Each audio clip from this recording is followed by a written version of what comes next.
This week, Rob Allen from ThreatLocker is with us to discuss the risks associated with VPN appliances and how to implement better solutions that don't leave you hanging out on the open internet.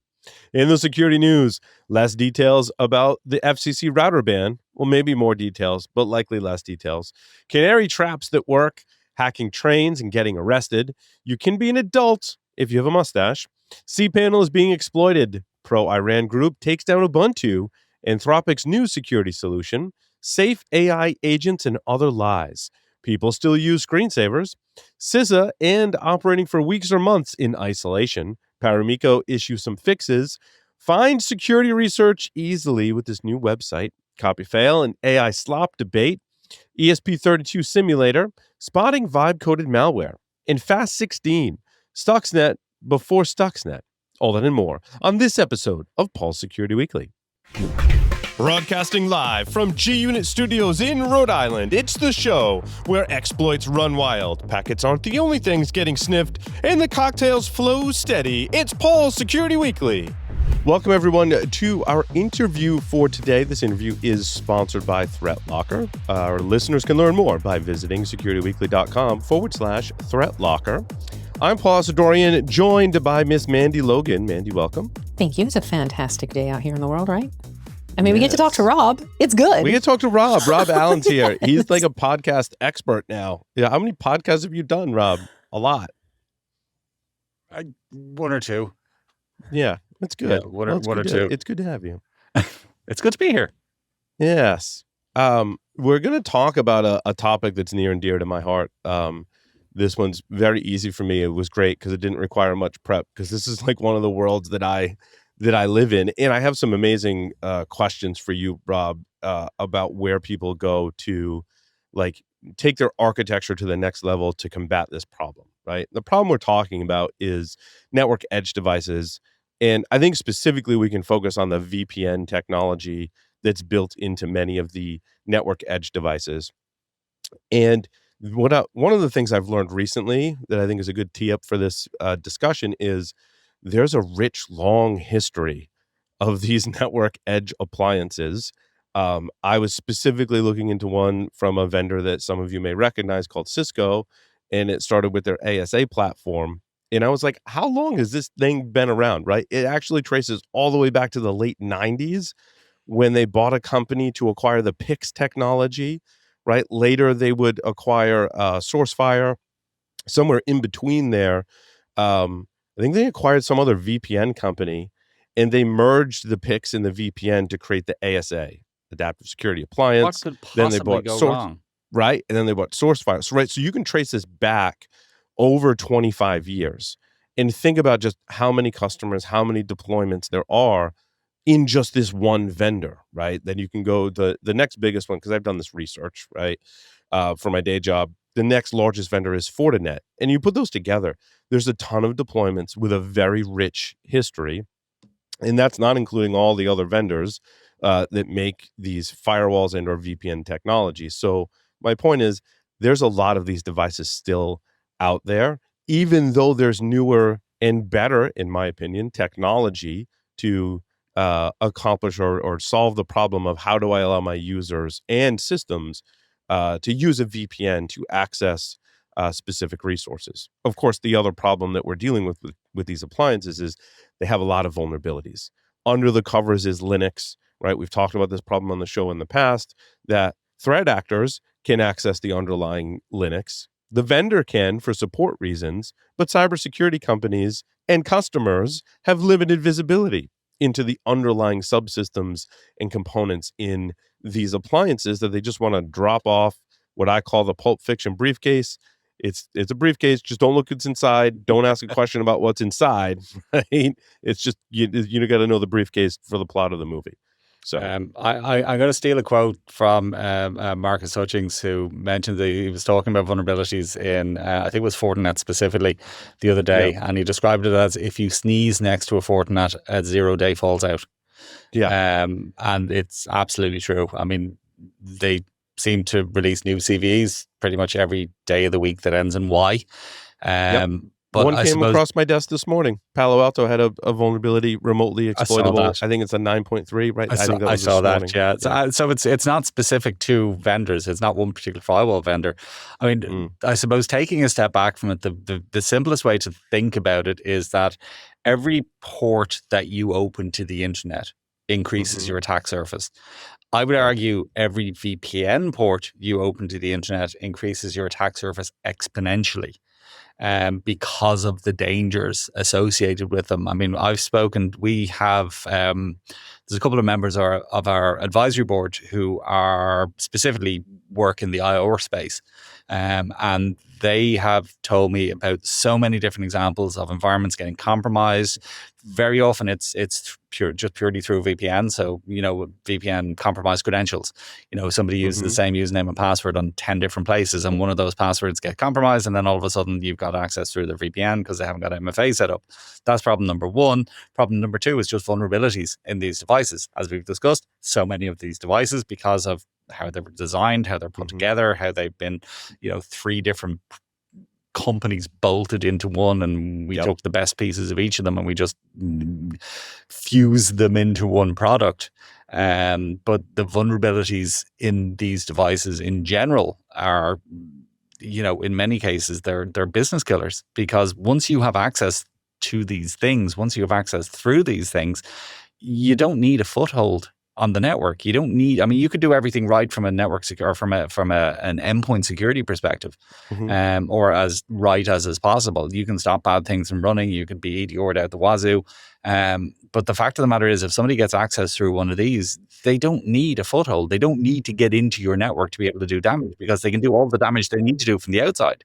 Zero trust is clearly the future as threats get faster, quieter, and harder to detect. But implementing it shouldn't disrupt the business. ThreatLocker enforces default deny at execution in a way that remains enterprise-ready, scalable, and operationally clean. Unknown software is stopped cold, trusted apps stay contained, and drift is locked down across the environment. It's zero trust that works in real enterprises and prepares you for the threats ahead. See why CISOs are adopting it at securityweekly.com/ThreatLocker.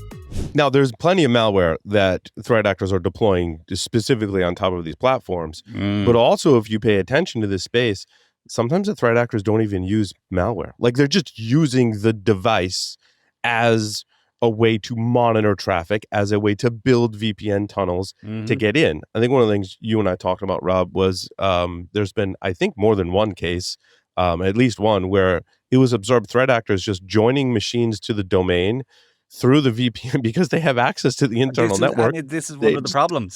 My own machine. Why do I need to compromise another machine? I know from my previous life, pre-ThreatLocker, and it was one of the things that we often did when we set up VPNs, is that we'd basically link that VPN account to AD. Basically convenient. So once you get connected to your VPN, then you're immediately connected to your servers, effectively.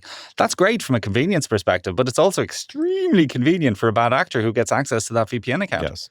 Because they literally have access to everything that you have access to, or the user has access to inside the network, which means encryption is trivial, exfiltration is trivial. I mean, they can do basically anything they want.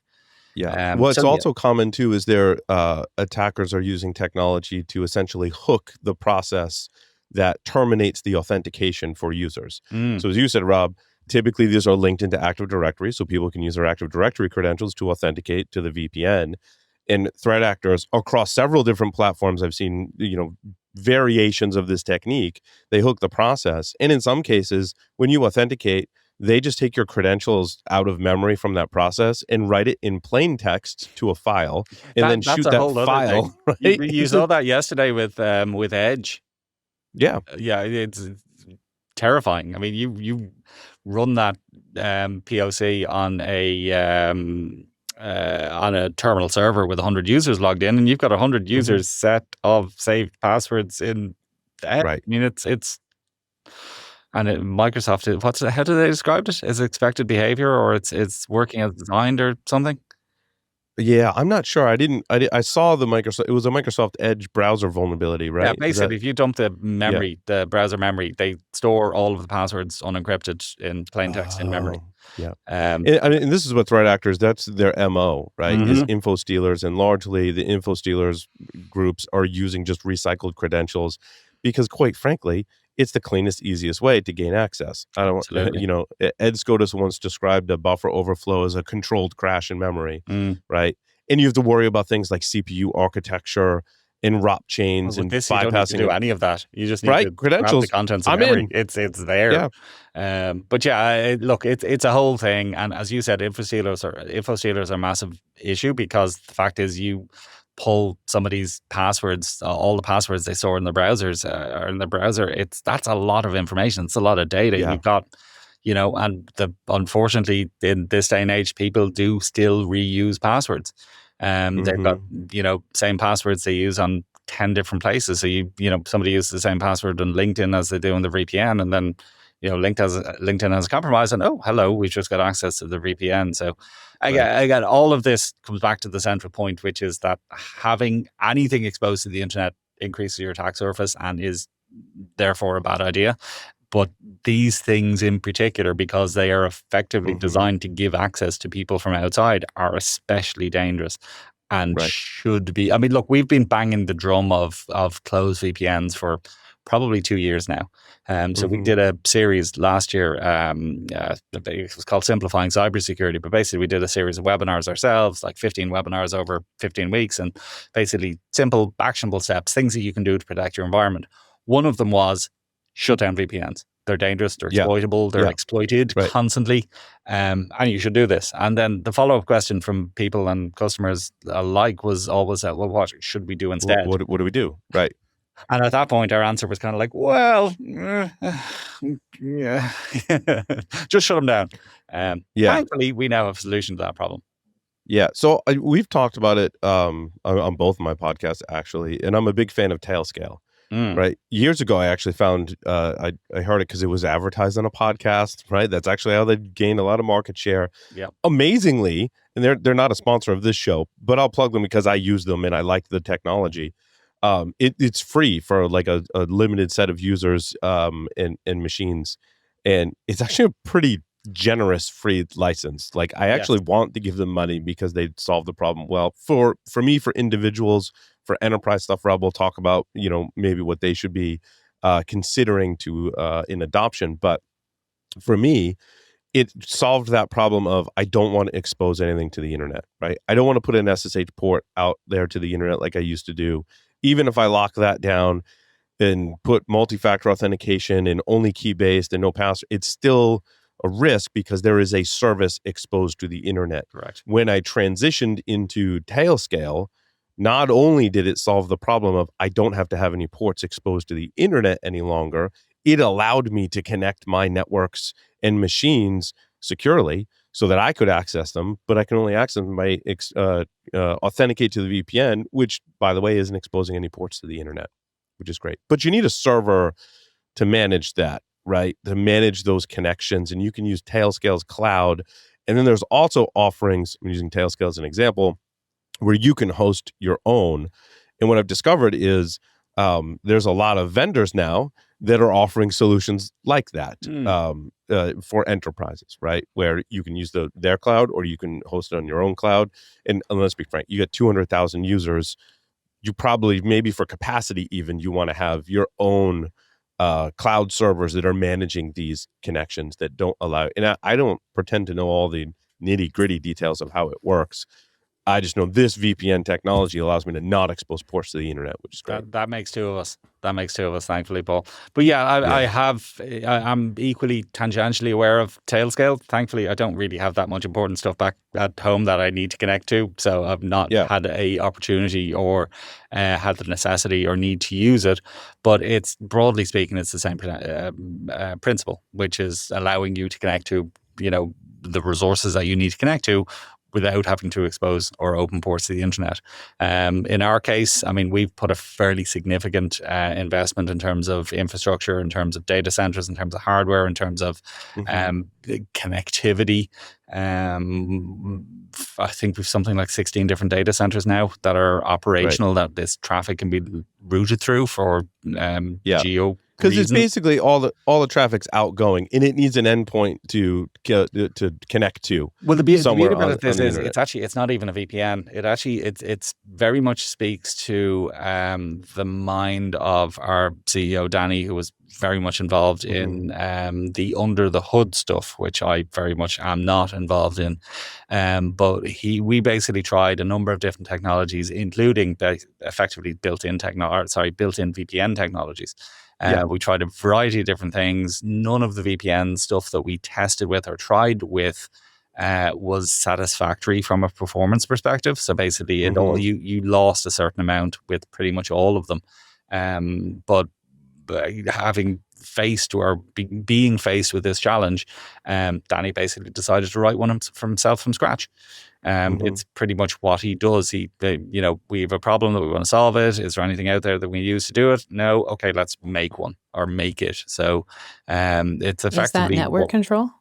No, it's ZTNA or ZTNA. It is ZTNA. Okay, that was my other question. I wanted to ask. Yeah, so we should say ThreatLocker has released a feature. Great question, Mandy, right? Yeah. ThreatLocker has released a feature now that ThreatLocker users, because I'm running the ThreatLocker agent, so now that effectively acts as the similar technologies are Tailscale, WireGuard, those kind of Cloudflare, like they all have similar kind of things, right?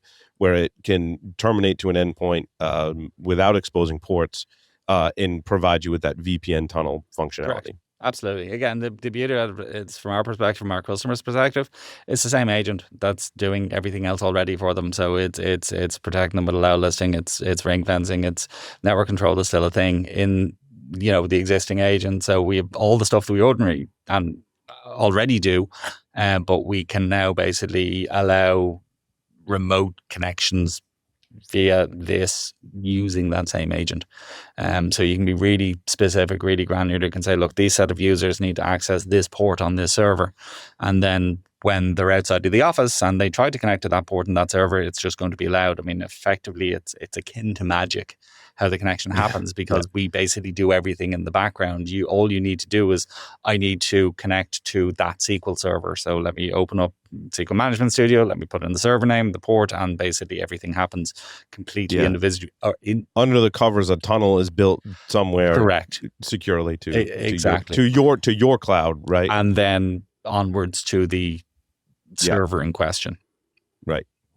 As I said, it's a very simple, or it's a very similar principle to something like Tailscale. And look, there are other ZTNA solutions out there. Again, the beauty about this from our customers' perspective is they can do it all in one agent. They can manage it all from one portal. We've put a lot of effort into making it as simple as possible to configure. So it's not difficult to set up. It's effectively just a wizard. You pretty much say, well, look, it's this kind of policy I want to set up. It's this device that I want to expose these ports on, and these are the people who should be able to connect to it. And it's simple. It's as simple as that. Everything else is done under the hood or under the cover, so it's really easy to set up and manage. Okay, now, so a very basic question was on ZTNA, the Zero Trust Network Access. Is that portion what was recently released, and that modifies what Zero Trust Network was doing already? Or are you saying this is the new utility and it only allows for remote access, or it includes additional tools? So it's a complicated question, but broadly speaking, yes, this is the new thing that was announced. It was announced as Zero Trust World. So there was two different parts to what we announced. There was Zero Trust Network Access, which is fundamentally what we're talking about here, and the Zero Trust Cloud Access as well. So they were the two things that were released at Zero Trust World. As I said, it's slightly complicated under the hood because a lot of what we were doing previously has effectively been rewritten to accommodate these things. Okay. Again, not a developer, have not been involved in any of that stuff. I've just been led to believe that it's a lot, basically. But no, what we're talking about specifically is a new product, ZTNA, that was released at Zero Trust World.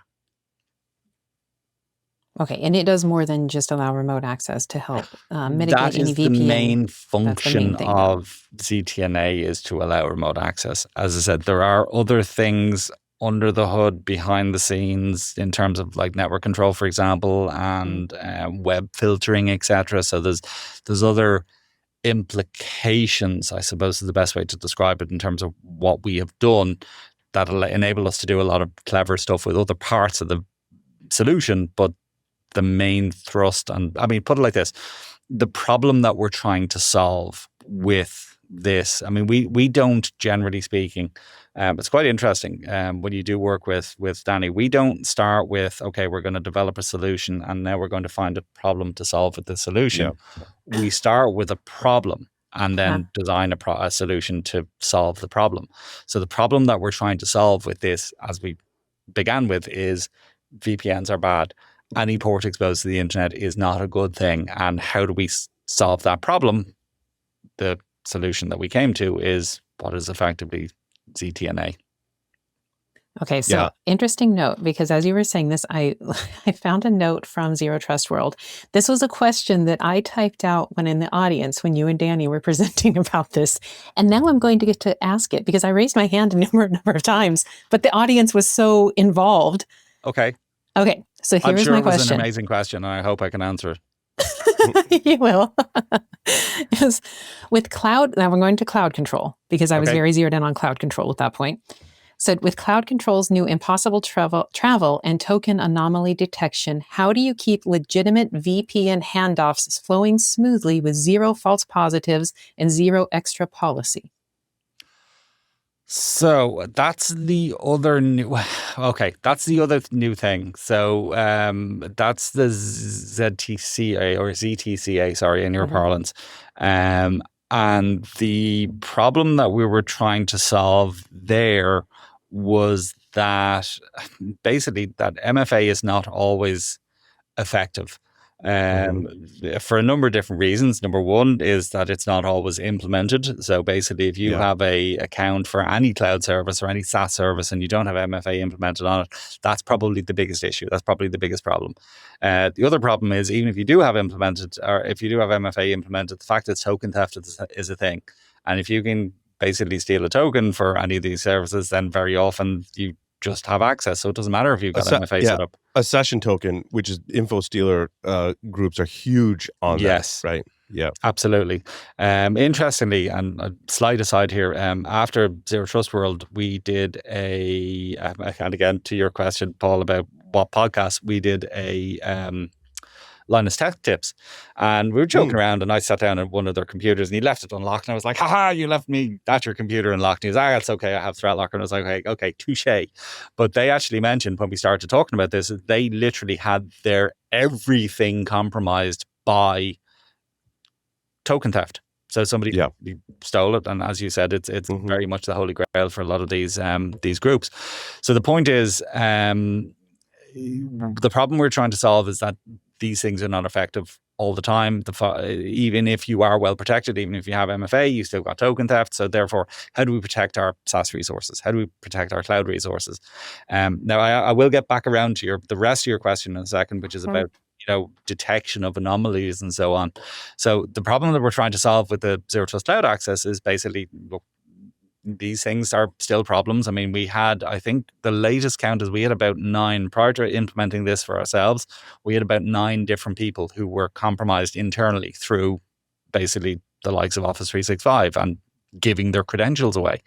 Some of them were we did internal red teams. So we basically did pre-Zero Trust World, we did a red team against some of our solutions engineers who are our best trained, best educated, most security conscious staff in the building, basically.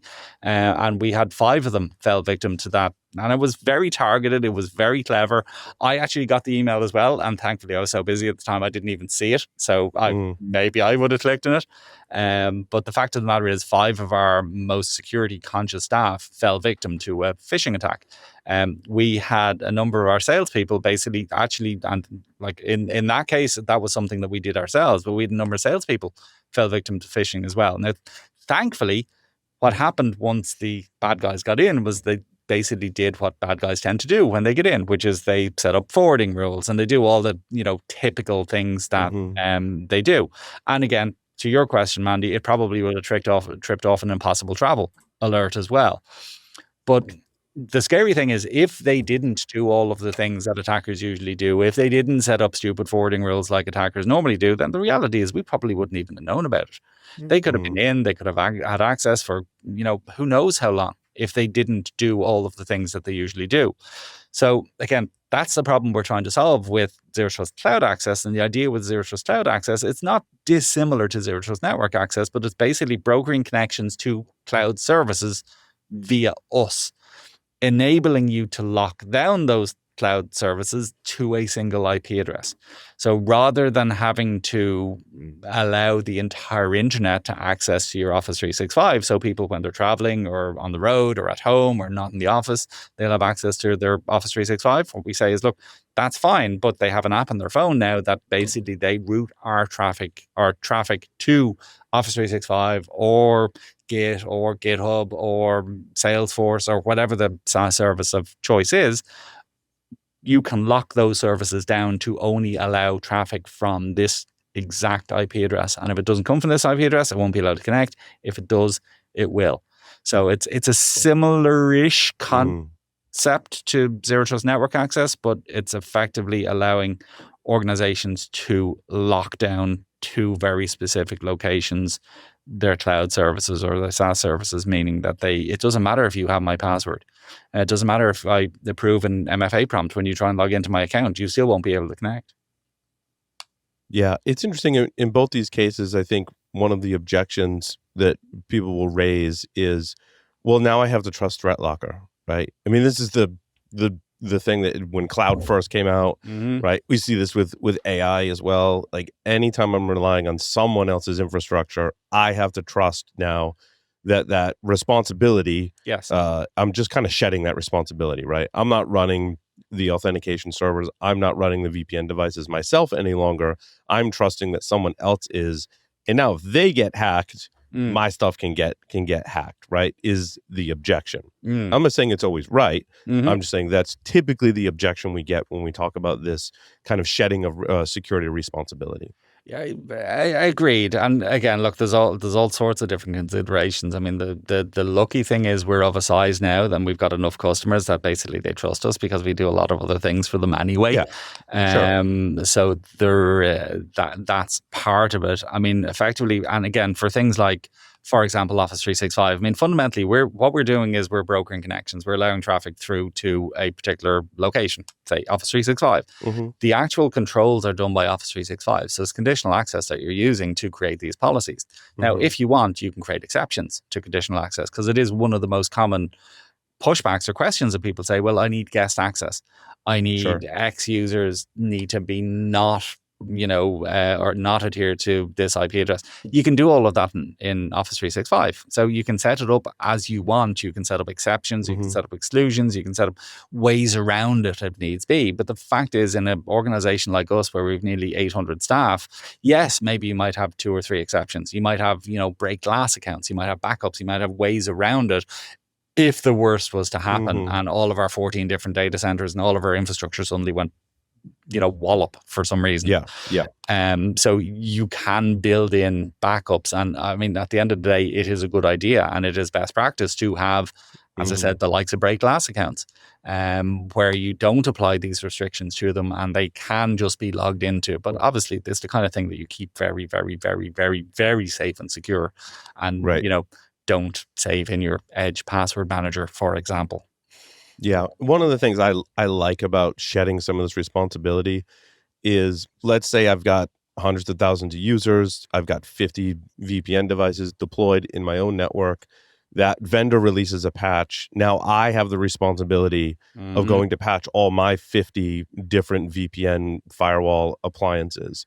When we've seen vulnerabilities hit a central cloud service, like GitHub as an example, right? I'm not running a local GitHub server. I'm relying on GitHub. So then when they found a vulnerability in GitHub, which they did, it was a remotely exploitable vulnerability. I think it was last week.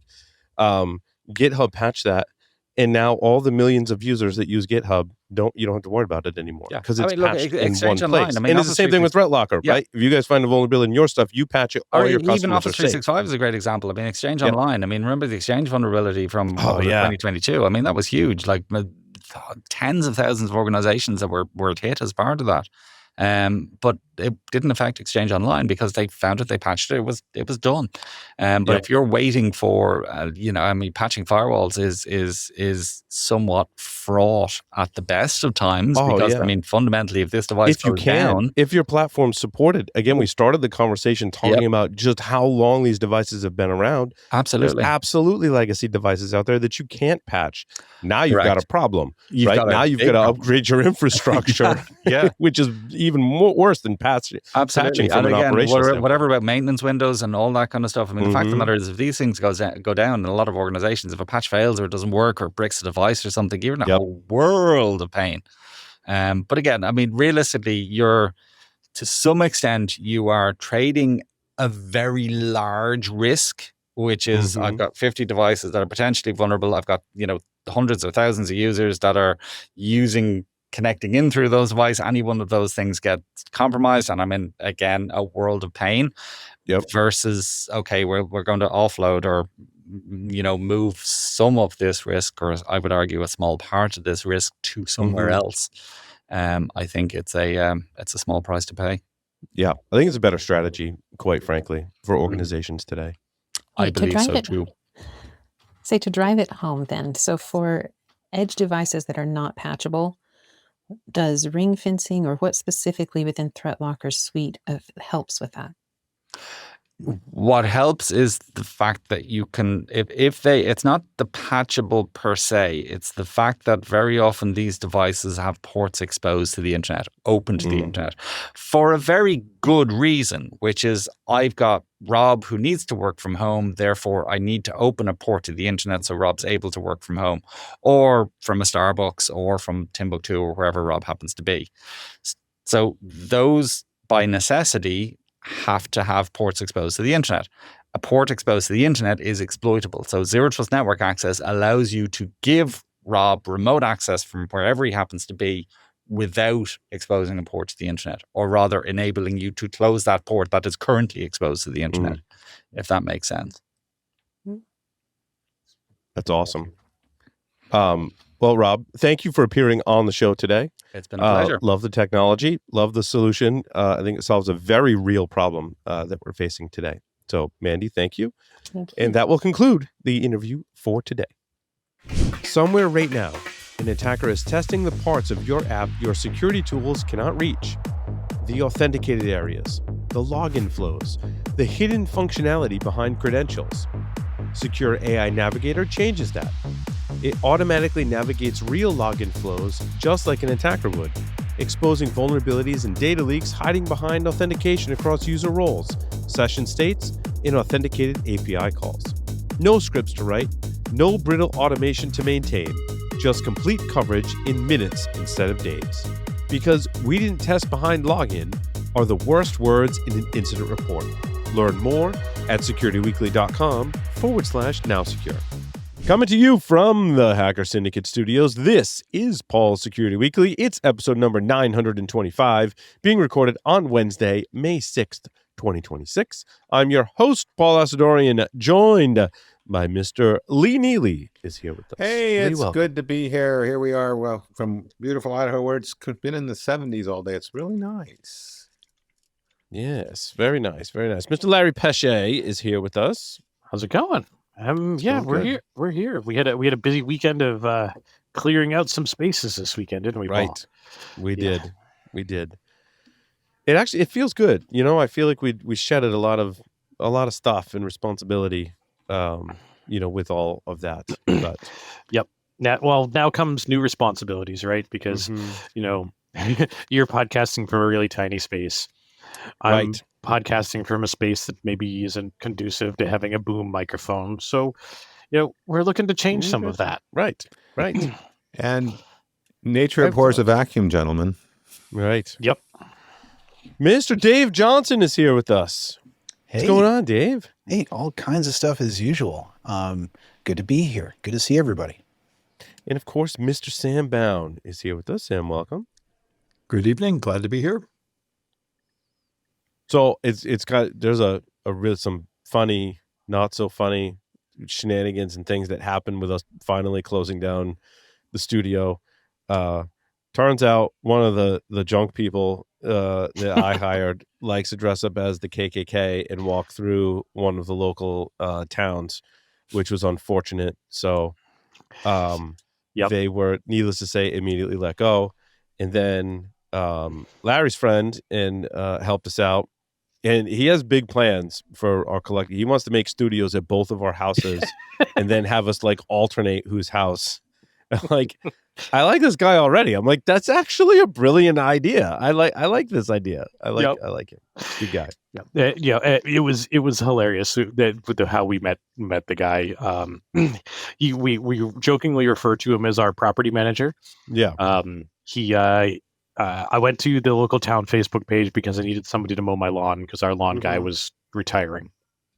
Yep. And he responded. He came over. He gave me a quote. And my wife said, why don't you ask him about the retaining wall? Because he does other landscaping stuff. So he looked at the retaining wall. He said, yeah, you get that. And then we had him put in another retaining wall. And then, and then 100 yards of fill later, we had another section of our yard. And then he put in a drainage in our backyard and built our chicken coop for us and poured the concrete slab and built our garage for my Ford and just got done ripping out the driveway for us and found a contractor to put down a new paved driveway for us. So nice. Yeah. Awesome, built our outdoor kitchen 2 years ago. That's the kind of handyman you want. Yes. Absolutely. Yes. So we have a lot of equipment left over. Jason Albuquerque scored a humidor. Good times all around. It was good. So we'll figure out what the next phase will bring us for where we actually podcast from. It'll be good. Yeah, absolutely. Oh, I got a couple of announcements. Some upcoming virtual cybersecurity summits are happening. So if you're in the SOC, you already know the pain. Too many alerts, not enough context, and attackers slipping through the cracks. Now AI-driven attacks in increasingly complex environments. At the AI for Next Gen SOC Virtual Cybersecurity Summit, that's a mouthful, on June 24th, learn how to actually apply AI for detection engineering, threat hunting, and reducing false positives without breaking your workflows. Security Weekly listeners can register for free at securityweekly.com/nextgensoc. Use the promo code CSS26-SW. I'm not sure what a promo code does if it's free already. Maybe you get something. I don't know. I hope you get something good. The next one, let's be real. Your scanners are dumping thousands of vulnerabilities. Half of them are noise, and you still don't know what's actually exploitable in your environment. Patching everything isn't possible, and chasing CVSS isn't working. At the Vulnerability Management Virtual Cybersecurity Summit, learn how to prioritize based on exploitability, reduce false positives, and actually fix what matters. Our listeners can, again, register for free, this time in a different URL for the July Summit. That's securityweekly.com/vulnmanagement, and use the promo code. It's the same promo code, CSS26-SW. I don't know why it's so hard to say a 6 and then an S. I think I was getting that. By the time I read the last announcement, I'll have it right, and then I won't have to read it anymore because the code will change. All righty. Where do we want to start? Do we want to start with the router ban? I saw Josh Marpet. Yeah. That character was quoted in the article that you posted. That's kind of why it was posted, because it was like one of those. I know that guy. I know that guy. No, I guess we never got to it. I thought I had brought that up last week, but it was whatever. Let's cover it today. So this was a Wired article by Simon Hill. It went through mostly what we talked about, but there were some updates in there, Larry. I didn't take notes because it was Larry's story, but I did read the entire thing, believe it or not. Yep. And there were some interesting things. Oh, so the companies that have received the conditional approval, Netgear, Adtran, and Amazon's Eero. Yep. Still waiting for Ubiquity to show up on that list, because that's what I use, as well as many of us, I'm sure. It said some stuff about where components. Yeah, what about foreign-made components? Although I still I was still confused by that. It says non-covered devices do not become covered simply because they contain a covered component part unless the covered component part is a modular transmitter under the FCC's rules. I don't know what that means. It uses the words covered and not covered. Yep. And then then it says, therefore, a router produced in the United States is not considered covered equipment solely because it contains one or more foreign main components. But what covered means, covered by the ban or covered by the exemption? I want to say by the ban. Okay. So covered. It said covered here means banned. So, and I thought the ban was about keeping the POS stuff out, and also driving us toward that. What is that? The certification thing they want to do. Cyber Trust Mark. Cyber Trust Mark. What Larry said. Yeah. So it doesn't really address the underlying issue of routers being compromised because where the router's made and where the components are made doesn't make it more or less secure necessarily. Yeah, it has the supply chain, the hardware supply chain has nothing to do with the security and the proposed national security implications. Right. I mean, it could. A couple of exceptions. If they backdoored the microcode, on the chip, although, technically possible. So, my point with that last thing that we read was, if the chips are still coming from somewhere else, and there's hardware backdoors on the chips or in the microcode, then we still have the problem, even if you're just assembling these in the United States, right? That's right. I guess it does lessen if I were to put some kind of hardware backdoor inside the board in the completed electronics. If you're assembling it here in the U.S., that's less. But again, these are not things that are happening. This is not why routers are being compromised. Right. So I would couch my position by saying there are a few manufacturers that have a proven track record of producing stuff, and they're already sanctioned. Yeah. So let's not talk about them. That's a different process that was played. And of the devices that are left, how can we reduce the risk? And it's not based, and I agree with you, Paul, just because I made it in, BF, whatever the heck, versus making it here, there's no guarantee that I've done a more secure job. There needs to be something basically assessing the router. Right. I mean, even, and let's not, it's possible for, say, Netgear supply chain to get compromised and they wind up with a crapped up router, but 100%. But I don't think we ban them for that. That's just because, you got to be able to fix it or whatever. You could arguably manufacture everything in the U.S. and still end up with backdoors in your hardware, that's firmware, kind of and where software. I'm heading.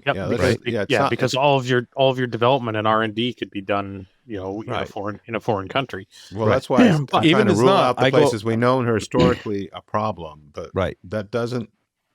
That leaves options for things. I love buying in the U.S., but what if Sam doesn't? Okay, fine.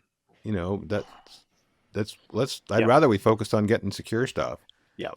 Let's mandate securing your supply chain. That way, it doesn't matter where things are made or where they're assembled.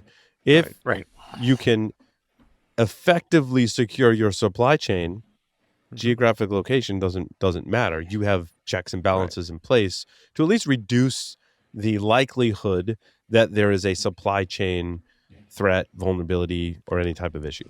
And it used to be. Is there a standard way to secure your supply chain? Is there like a compliance standard or something? Oh, if only Josh were here. Yes. Josh rattles these off the top of his head. But they're and I don't remember off the top of my head, Sam, but there are absolutely several compliance standards that are dedicated to supply chain security and many that incorporate supply chain security in them. Right. And I used to know them better, but Lee, you may remember some. Yeah. I actually have blocked a lot of that, but this is why I downshifted to Cyber Trust Mark a minute ago, is because for the average human out there, they're not going to necessarily know the standards, but if there was something we could do so that people buying it knew that it was copacetic without him having to be an expert in government regs or all that stuff, or even be cyber experts. Not that we wouldn't like people to be more cyber savvy. Of course we do. But, when they're standing there in the aisle in Best Buy or looking at an online shop, and once again, I don't care if it's Timo or Amazon, right? That's the device. It's got to be right. copacetic. We could have our arguments about which supplier we do and don't like. That's really not germane. Right. So, Paul, I want to head back to the initial part here and sharing something, maybe a little inside baseball, but this is like some of the stuff that we deal with day in and day out at my day job. Sure. And we've heard word from folks that have been dealing with some of this type of stuff. But you noted that and I'm going to change the language. So so in that it says the FCC posted some clarification in its FAQ. In this case, covered means banned. So let's do this. Non-banned devices do not become banned simply because they contain a banned component or part. Unless the banned component or part is a modular transmitter under the FCC rules. Therefore, a router produced in the United States is not considered banned equipment solely because it contains one or more foreign-made components. Okay. That was what I was looking for in the article that I read. Yeah. And they say covered. I replaced it with banned because that's what the state of the article is. And I'd argue that this is still not clear. Agreed. And when queried directly, like, well, what does this exactly mean? They will say, we're not going to offer any more clarification. We have made it perfectly clear. Ooh. But they haven't said, like, again, we go back to if you've got a capacitor, that has to be made in the U.S.? Like, what are the security implications of a capacitor? None. I mean, I'm sure you could find a research paper out there, right? This is like that's like a challenge off the wall, right? Like there's some kind of thing we could do to monitor it, emits some kind of the thing or something, and it could be a potential covert channel or whatever. But that aside, and addressing about all the we've kind of beaten this a little bit to death too, like about the supply chain, like and even your R&D and development, like. Somebody has to do R&D and development on the cardboard box your router ships in. Can that be done outside of the United States? Someone has to do R&D for the plastic blow molded case or the plastic case, the screws that go into it, the antenna that has no active components. It's a piece of wire. Mm-hmm. And all of the passives, capacitors, resistors, transistors, chokes, switches, buttons, all those types of things. If those are produced and assembled outside of the U.S., are those now banned and not covered? Mm-hmm. But it's perfectly clear. Yeah, it's perfectly clear. I mean, from what you read, it seems to focus in on transmitters for the most part. But does unless I misunderstood. But does it? No. I think they're trying to be more. Well, yeah, it's really hard, but I think they're trying to talk about routers in general, not just a Wi-Fi router, because the stuff that's been crapped up is generally more than that, or not just that. Maybe I should say that. I did like the article's comment on how it's going to affect ordinary folks. I mean, it moved away from this to make sure you got it supported and keep it up to date and all that kind of. The basics, because for the average person out there, that hasn't changed. The stocks will run low before long, but you still got to do those things. Reputational, cab updates, supported router. I said, this is just weird. buy the non-consumer versions. Yeah, buy on eBay. But the problem with that is most of those require a software license. Yep. And I have not. It would be an interesting project. Like, how do you take some of the things you can buy on eBay very cheaply from enterprise manufacturers and turn those into a Linux-based router, right? I have some thoughts on that, but the problem is those devices are all very different, right? Some are x86. Some are ARM. Some are locked down in various different ways that could be problematic. This is, I don't know. It's not a path we want to start going down, right? We should be able to buy, here in the U.S. routers that have some reasonable assurance that they aren't being backdoored or tampered with by nation-state adversaries. It's basically what it boils down to. And there's a lot better ways we've talked about on the show how to solve that problem. Mm-hmm. Yeah, anyway, moving on. Oh, we had some stories in common. The other story we had in common, maybe even more than just Larry and I, the student that was arrested in Taiwan for using an SDR and handheld radios to halt they halted all the four. Are there only four? To halt 4 high-speed trains with a Tetra hack. I had the story as well. So no, there are definitely more than 4 trains. More than 4, right? Yeah. But the location in which they were transmitting the messages, they were only able to stop 4 trains for a period of about 45 minutes. Gotcha. Ooh. Yeah. So this is a really interesting one, and in fact, I'm working on a LinkedIn post for this one because I'm social media. But for sure, there's a lot of things to consider here. The first one being, if you're going to, software-defined radio, as we've mentioned a couple of weeks ago, that software-defined radio and some of these other tools like the Flipper Zero have really democratized doing any of these types of attacks for sure, much more average folks. You're not, what is it? Edis was building software-defined radios for governments and military before the consumer even had any idea as to what a software-defined radio was. Right. Well, the first ones for consumers were actually TV tuners, right? Nope. Edis. Oh, okay. Edis had those much before the RTL SDR type of stuff. Were they reasonably priced? No. No. Okay. No. But let me qualify that.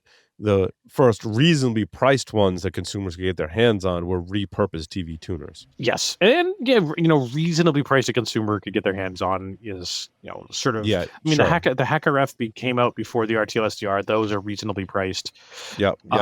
They're right about that time too. There were some lower end Edis devices, and those were a little bit more expensive than the Hacker F. But like when I started at one of my jobs prior to in Guardian, so we're close to 15 years ago. Mm-hmm. The Edis USRP2 was like the bee's knees of if you were doing radio research. Remember that. USRP2 sounds familiar. Yep. Yep. And if the crazy part is if I back up over here, yep, and I go to the cabinet from the left, and I go to this down. drawer. Yep. Yep. There's the USRP2. Nice. Right? And this was a parting gift from a previous employer because they had absolutely no need for it in the organization because I was the only one that had half a clue. Mm-hmm. And it was my parting gift for leaving the company when they laid me off. And this is a $5,000 piece of equipment with all the additional antennas and add-on boards that they had with it. Awesome. So when you say attainable by a consumer, sure. Yeah. Would you consider like a CC1101 something that affords you some software-defined radio functionality in select frequencies? A little bit, but yeah, arguably very, very limited. Hacker F, some of those such things are probably a little bit better. But so democratizes the ability for folks to interact with signals that they never would have been able to. 100%. And you think about those systems, that Tetra system in Taiwan was installed almost 20 years ago when RF protocols and security through obscurity were absolutely a thing. The security implementation for Tetra was designed 20 years ago. And then to make matters worse, what they're finding with this particular article is that basically, to make a long story short, they didn't do any key rotation in 20 years. Yep. And the encryption protocol is found to be easily brute forced. There you have it. So there you go. But in that scenario, then does the key rotation really matter if it's easily brute forced? Well, to a point. Well, it matters less then. Let's go with that. Yeah. Now, my understanding is, and I could be off base here, is that there are updated encryption methods that you can use with Tetra that are not as easily brute forced, but the original ones were. But then again, to do key rotation, if I recall, Tetra does not have any mechanism for doing automatic key rotation. So now you've got to coordinate, and you're having downtime when these are used for emergency situations to halt trains for emergencies. Also, if you now need to do the upgrade to change your encryption protocol, you're also talking downtimes and potential life safety issues. So it's got to be during very specific maintenance windows, and assuming that the equipment that you have supports those new methods, because they were installed 20 years ago. Do you need a floppy disk to update the encryption? You might. It's going to take you a while to find that alone. Yeah. Well, I don't know. 20 years ago, we weren't really using floppies anymore, were we? Well, that was 2006. Yeah, we were using floppies in 2006. You think so? Yeah. I had to use one for a college course. They required one. I didn't have one because the college store had closed down. So I simulated one on the machine and told it had a floppy disk drive. Yes. And then showed that I was copying my data to it, and then passed the course as a result of proving that I had a floppy disk. Nice. It's awesome. There's zip drives were probably more. They were starting to be cool. If you remember that, it's time to schedule your colonoscopy.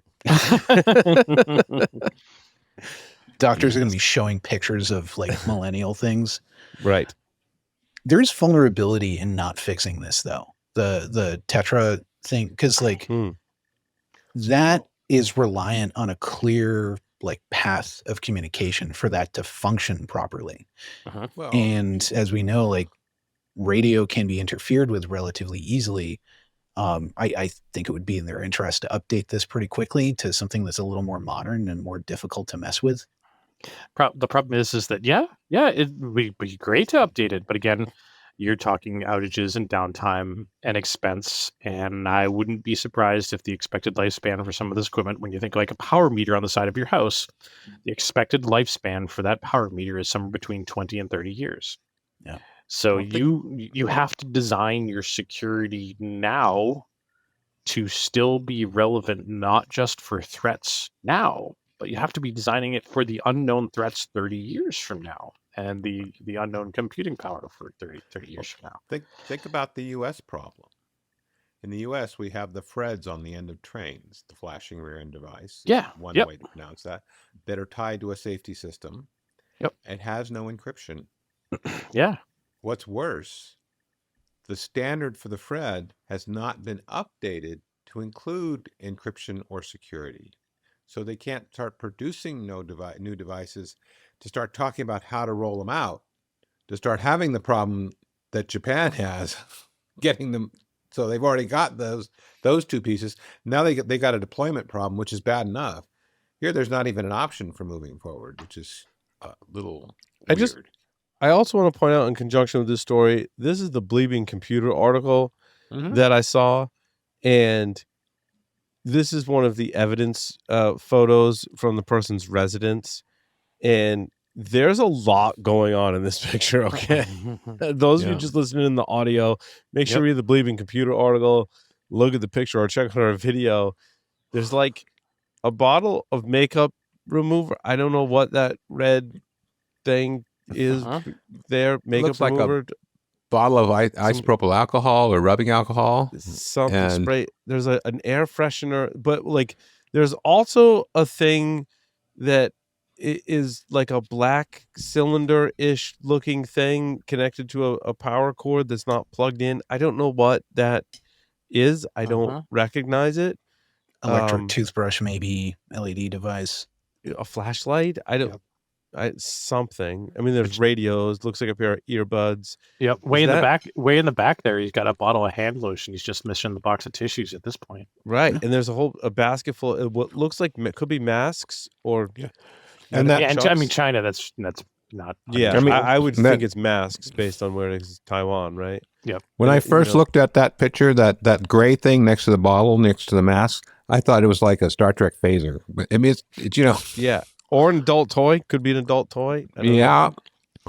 But it looks like a McDonald's bag. I don't know. When I ran this through AI, it said the very bottom of the picture under the desk, it was a McDonald's bag.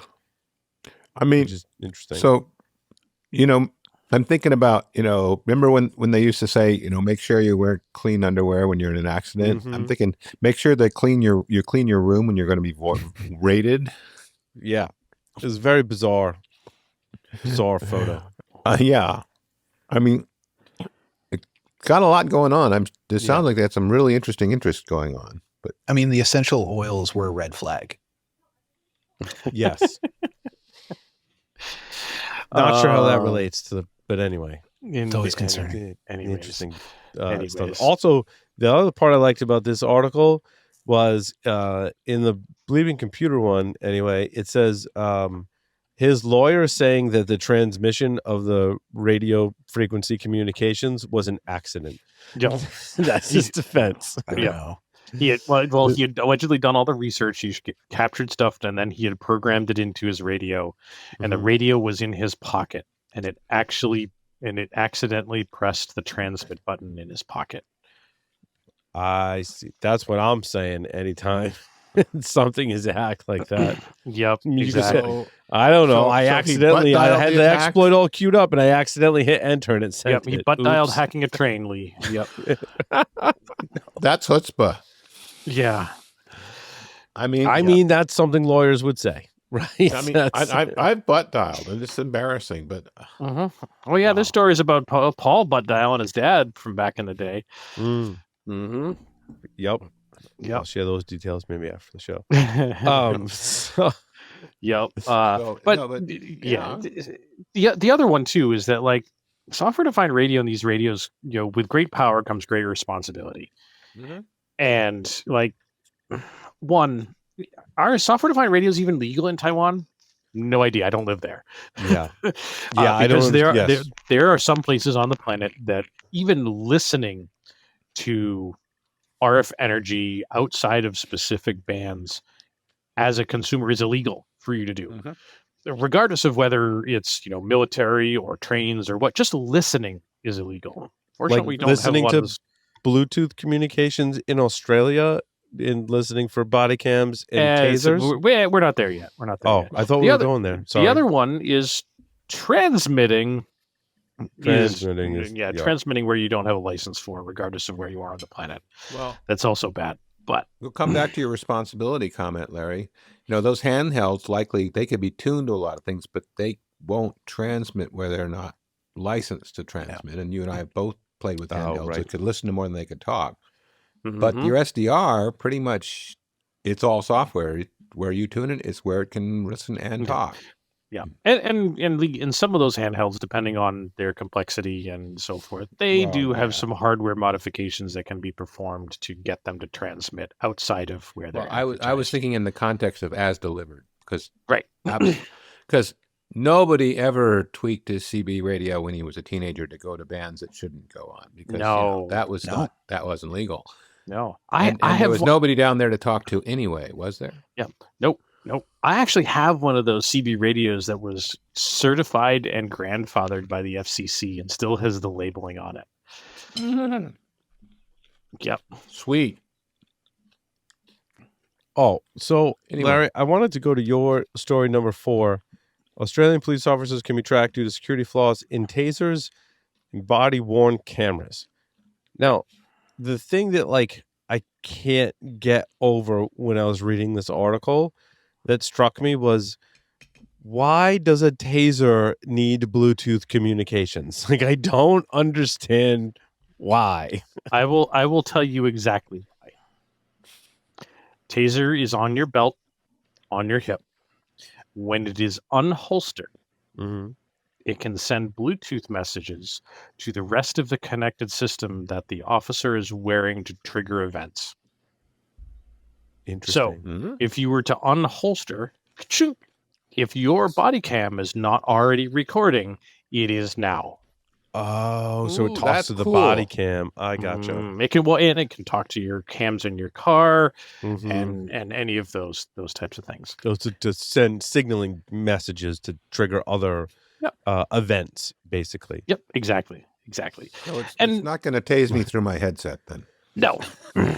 So like automatically cool. call for, if I unholster my taser, automatically start calling for backup or whatever, right? Or at least send an alert to. Yep. Yeah. Yep. And it interesting. also becomes potentially, it becomes evidentiary, in some of these cases that I know how some of this stuff is used. Like you unholster your taser, it triggers a whole bunch of stuff, and it also can trigger stuff back to dispatch that it has been, and maybe backup is needed, and it also goes into a log so that when any of the stuff comes back to any of the officers, that they have a timestamp, assuming Yes. of course that any of these types of things have been enabled. The biggest one here that is kind of terrifying about some of these, and it's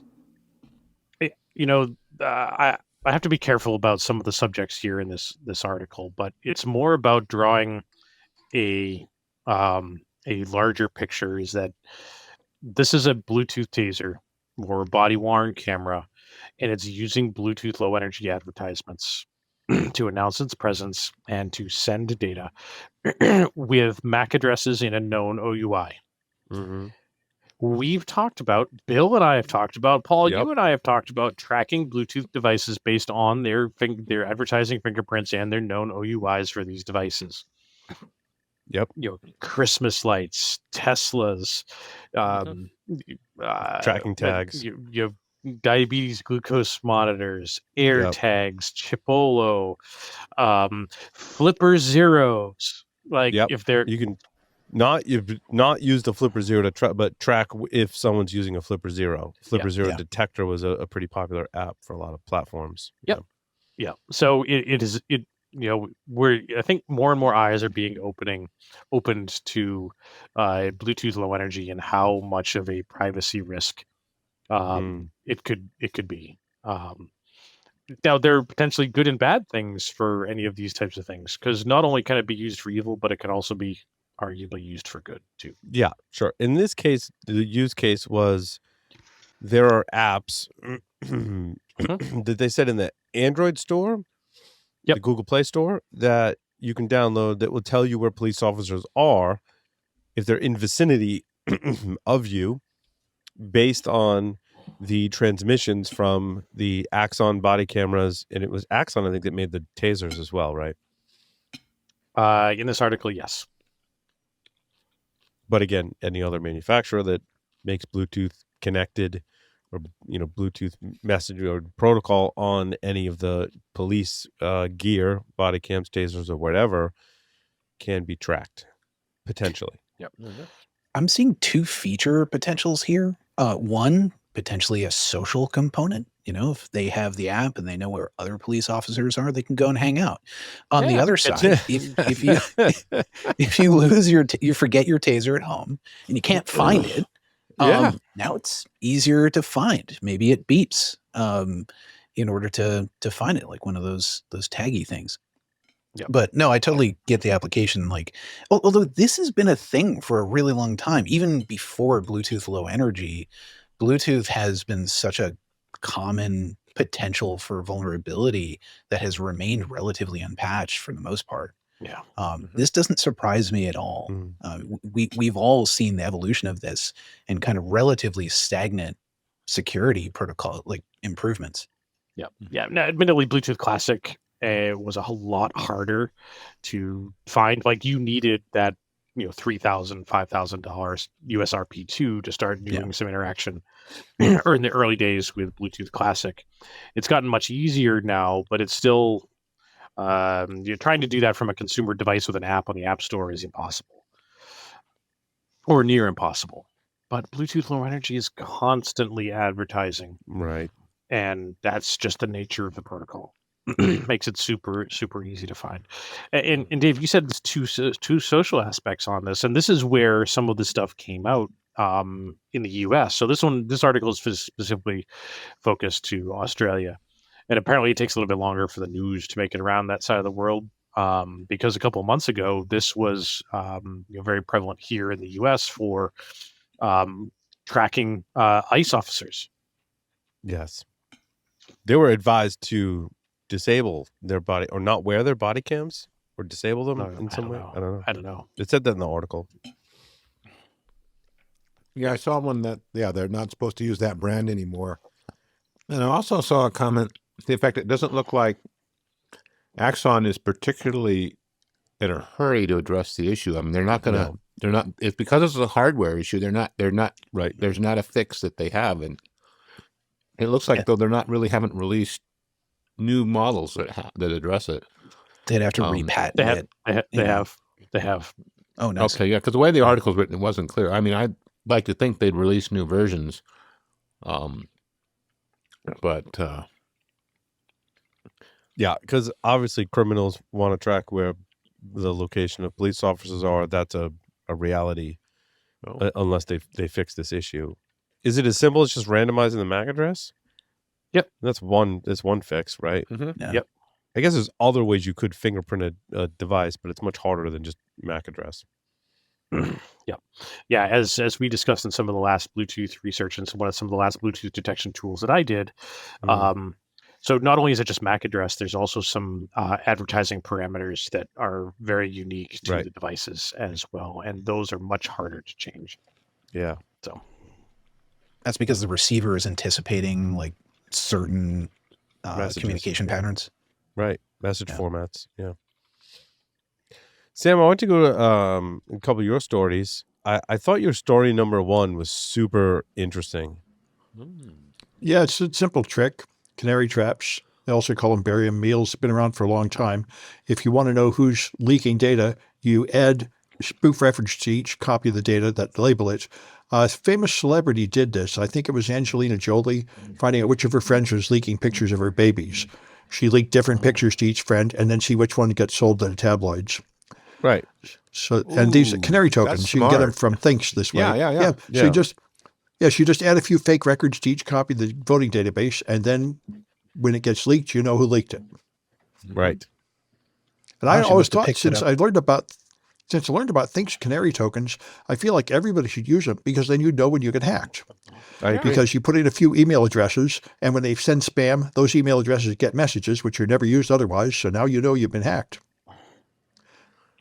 Simple. And, keep it simple. Yeah, I mean, right now, all Instructure got hacked, which all the colleges I work at are using, and the criminals dumped a database of 9,000 colleges, and I find some of the places I work are on there, and some of them aren't.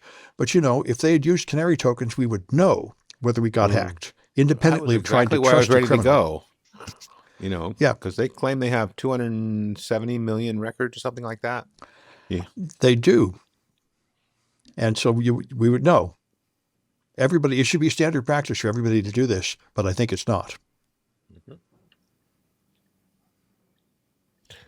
What other stories did you have, Sam? Well, the feuding ransomware groups are fun. Yeah, Sam. Yeah. Before we jump on, there was one that I saw today that was actually kind of hilarious. There's a new article out there, and very similar. You talk about sort of the Canary data. Bear with me. I got to hunt it down real quick here.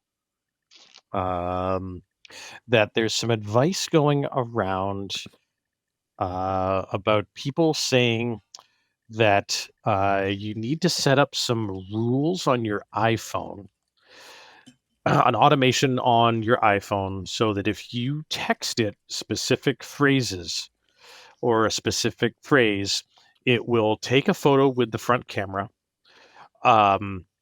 get the current location, and then send a message to another phone number with the photo, the location, and not do any of the notification or ask before running these. So camera take a photo using your front camera with no preview, get location, send SMS message, enable the automation, and then text it. And they this the items that they said to say was just text your phone lost. So then anytime anyone messaged you the word lost as part of any sentences, it would trigger and do this type of stuff. So we were joking. We were joking that you Find needed to My use iPhone do this? Well, I mean, not really.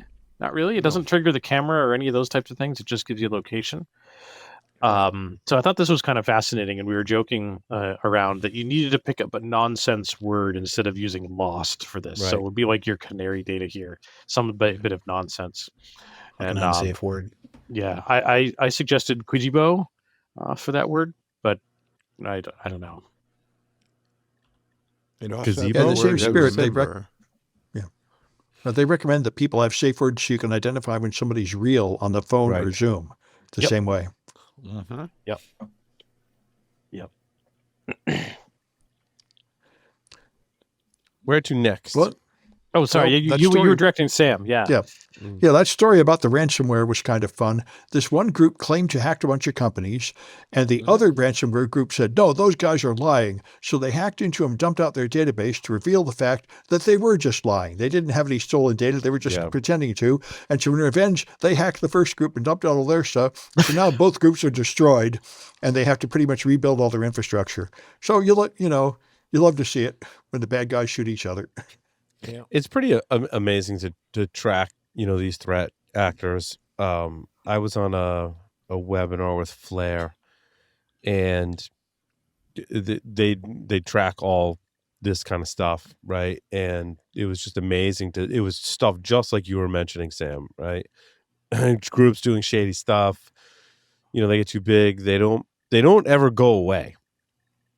That's the kind of scary part. Even though both these groups dumped each other's data, they'll just go specialize somewhere else. They'll rebuild, they'll rename, they'll go work for someone else. It's kind of like very much mirroring legitimate businesses and work, but this is just illegal work.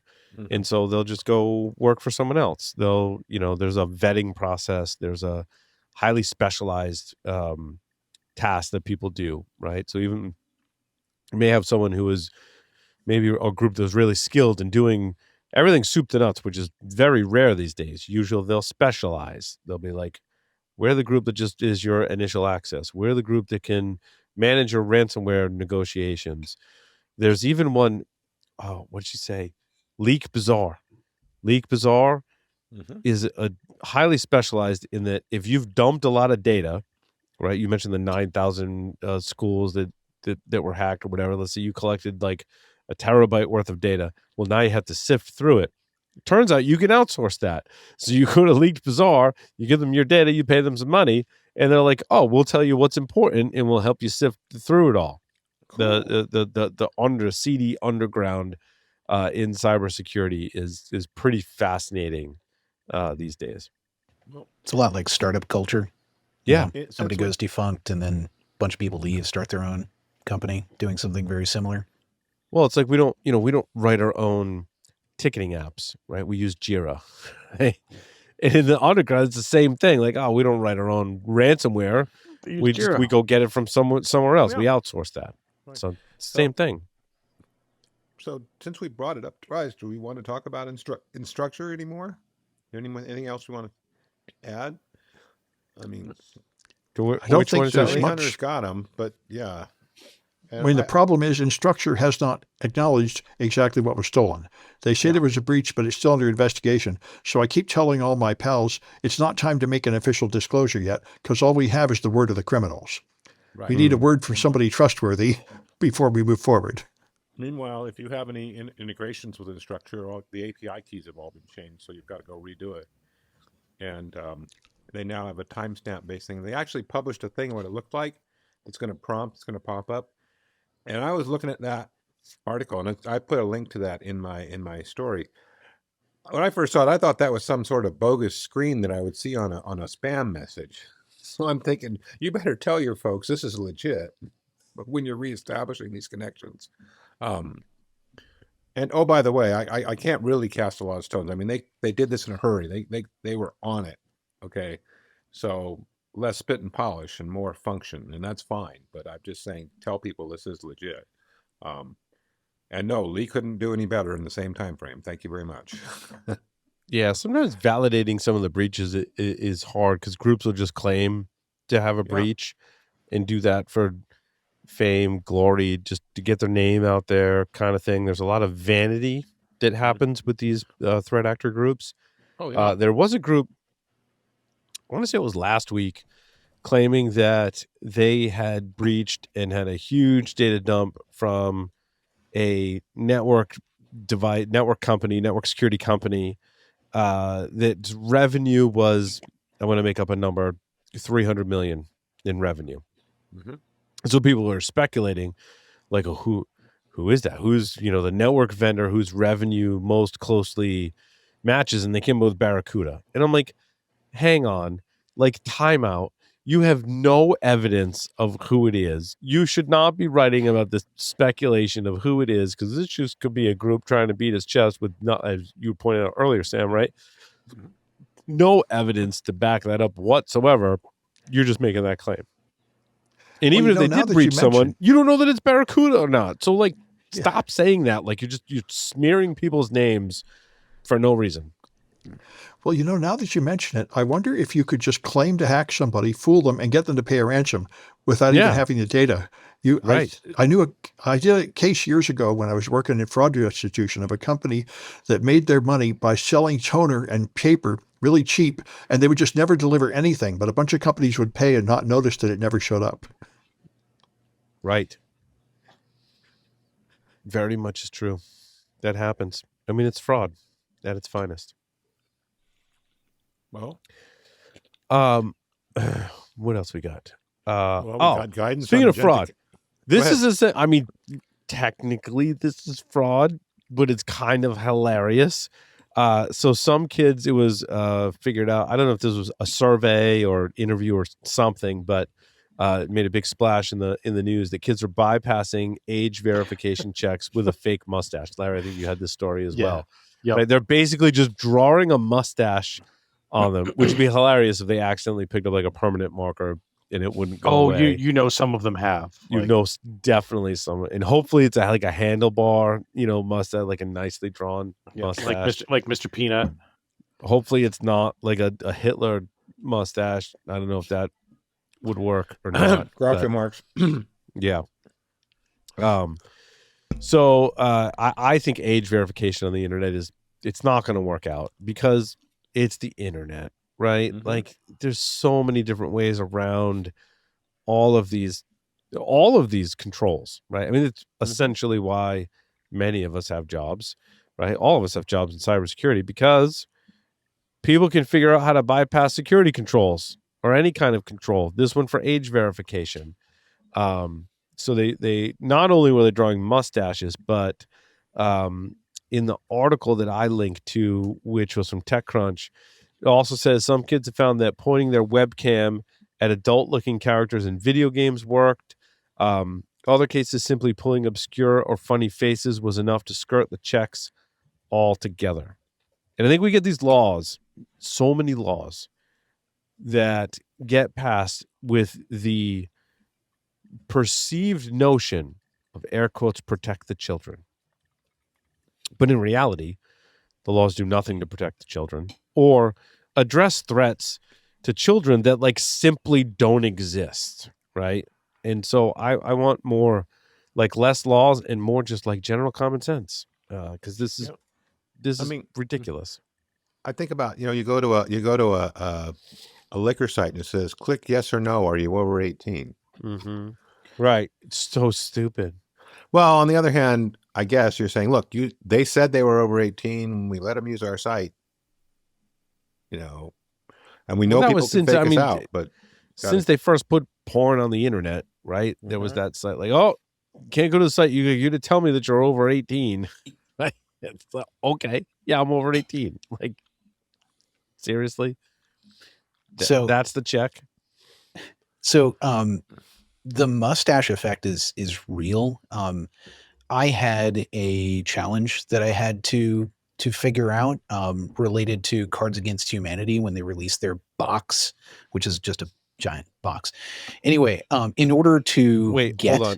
Cards Against Humanity released a box with nothing in it. It was just a box. It had some special cards. Anyway, it just looked like you had to be 18 to buy it, or no, you had to bypass a CAPTCHA that had an increasing quantity of Keanu Reeves pictures with him in it, and you had to guess which ones were him under the age of 40 and which ones were over. Oh. And it was varying degrees of facial hair.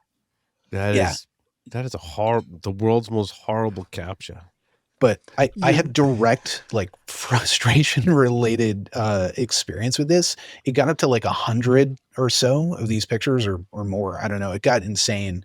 But having to determine the age of Keanu Reeves based on facial hair alone, or that's hard. So all I'm saying is there is evidence, and I did throw an AI at it. Didn't work very well. Yeah, I was just going there in my brain, dude. Like, what if I were to use AI to figure out maybe other artifacts in the picture that could help determine Keanu Reeves' age, right? Like, is he holding a piece of technology? When was that technology introduced? And do the math, right? Yeah. I'm sure they thought of that when they displayed the picture, so. You know, this reminds me, earlier when my AI was hunting up that list of 9,000 colleges, it just mentioned casually, I went here, I clicked on this, I hit a CAPTCHA. Okay, I'm solving the CAPTCHA, that's no problem. You know, CAPTCHAs are pretty much worthless now. Yeah, I wouldn't say they're worthless. I think, well, maybe with the AI agent just solves it without even asking me, a CAPTCHA, I know how to do that. Yep. That makes me I have not looked into CAPTCHA bypasses using AI recently. Before AI was as prevalent as it is now, we had the recent technologies. There were ways to discover. Google bought a company and or developed their own tech to do it, and it didn't require like an actual CAPTCHA, like user interaction. Like, it was just JavaScript that lived in your browser that would just figure out if you were a bot or not. It was pretty good. I don't know how that's fared now with AI. There's a lot of, if you use AI, there's a lot of things where you tell it to go to a website and it's like, oh, I can't do it. And you got to get creative in your prompts to tell it how to bypass some of those bot restrictions that sites have on it today. Because many sites do not like it when AI goes, scraping and hunting for information on it. So you got to tell it to do something different.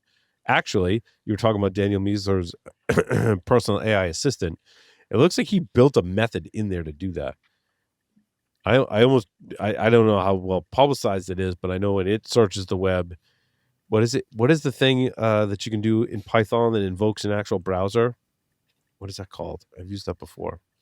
It was like Phantom.js was one method, but there's also like a headless Chrome library that you can use. I've used stuff like that before. I think that's what is implemented in PAI, something similar to that. So it looks just like a user using a web browser.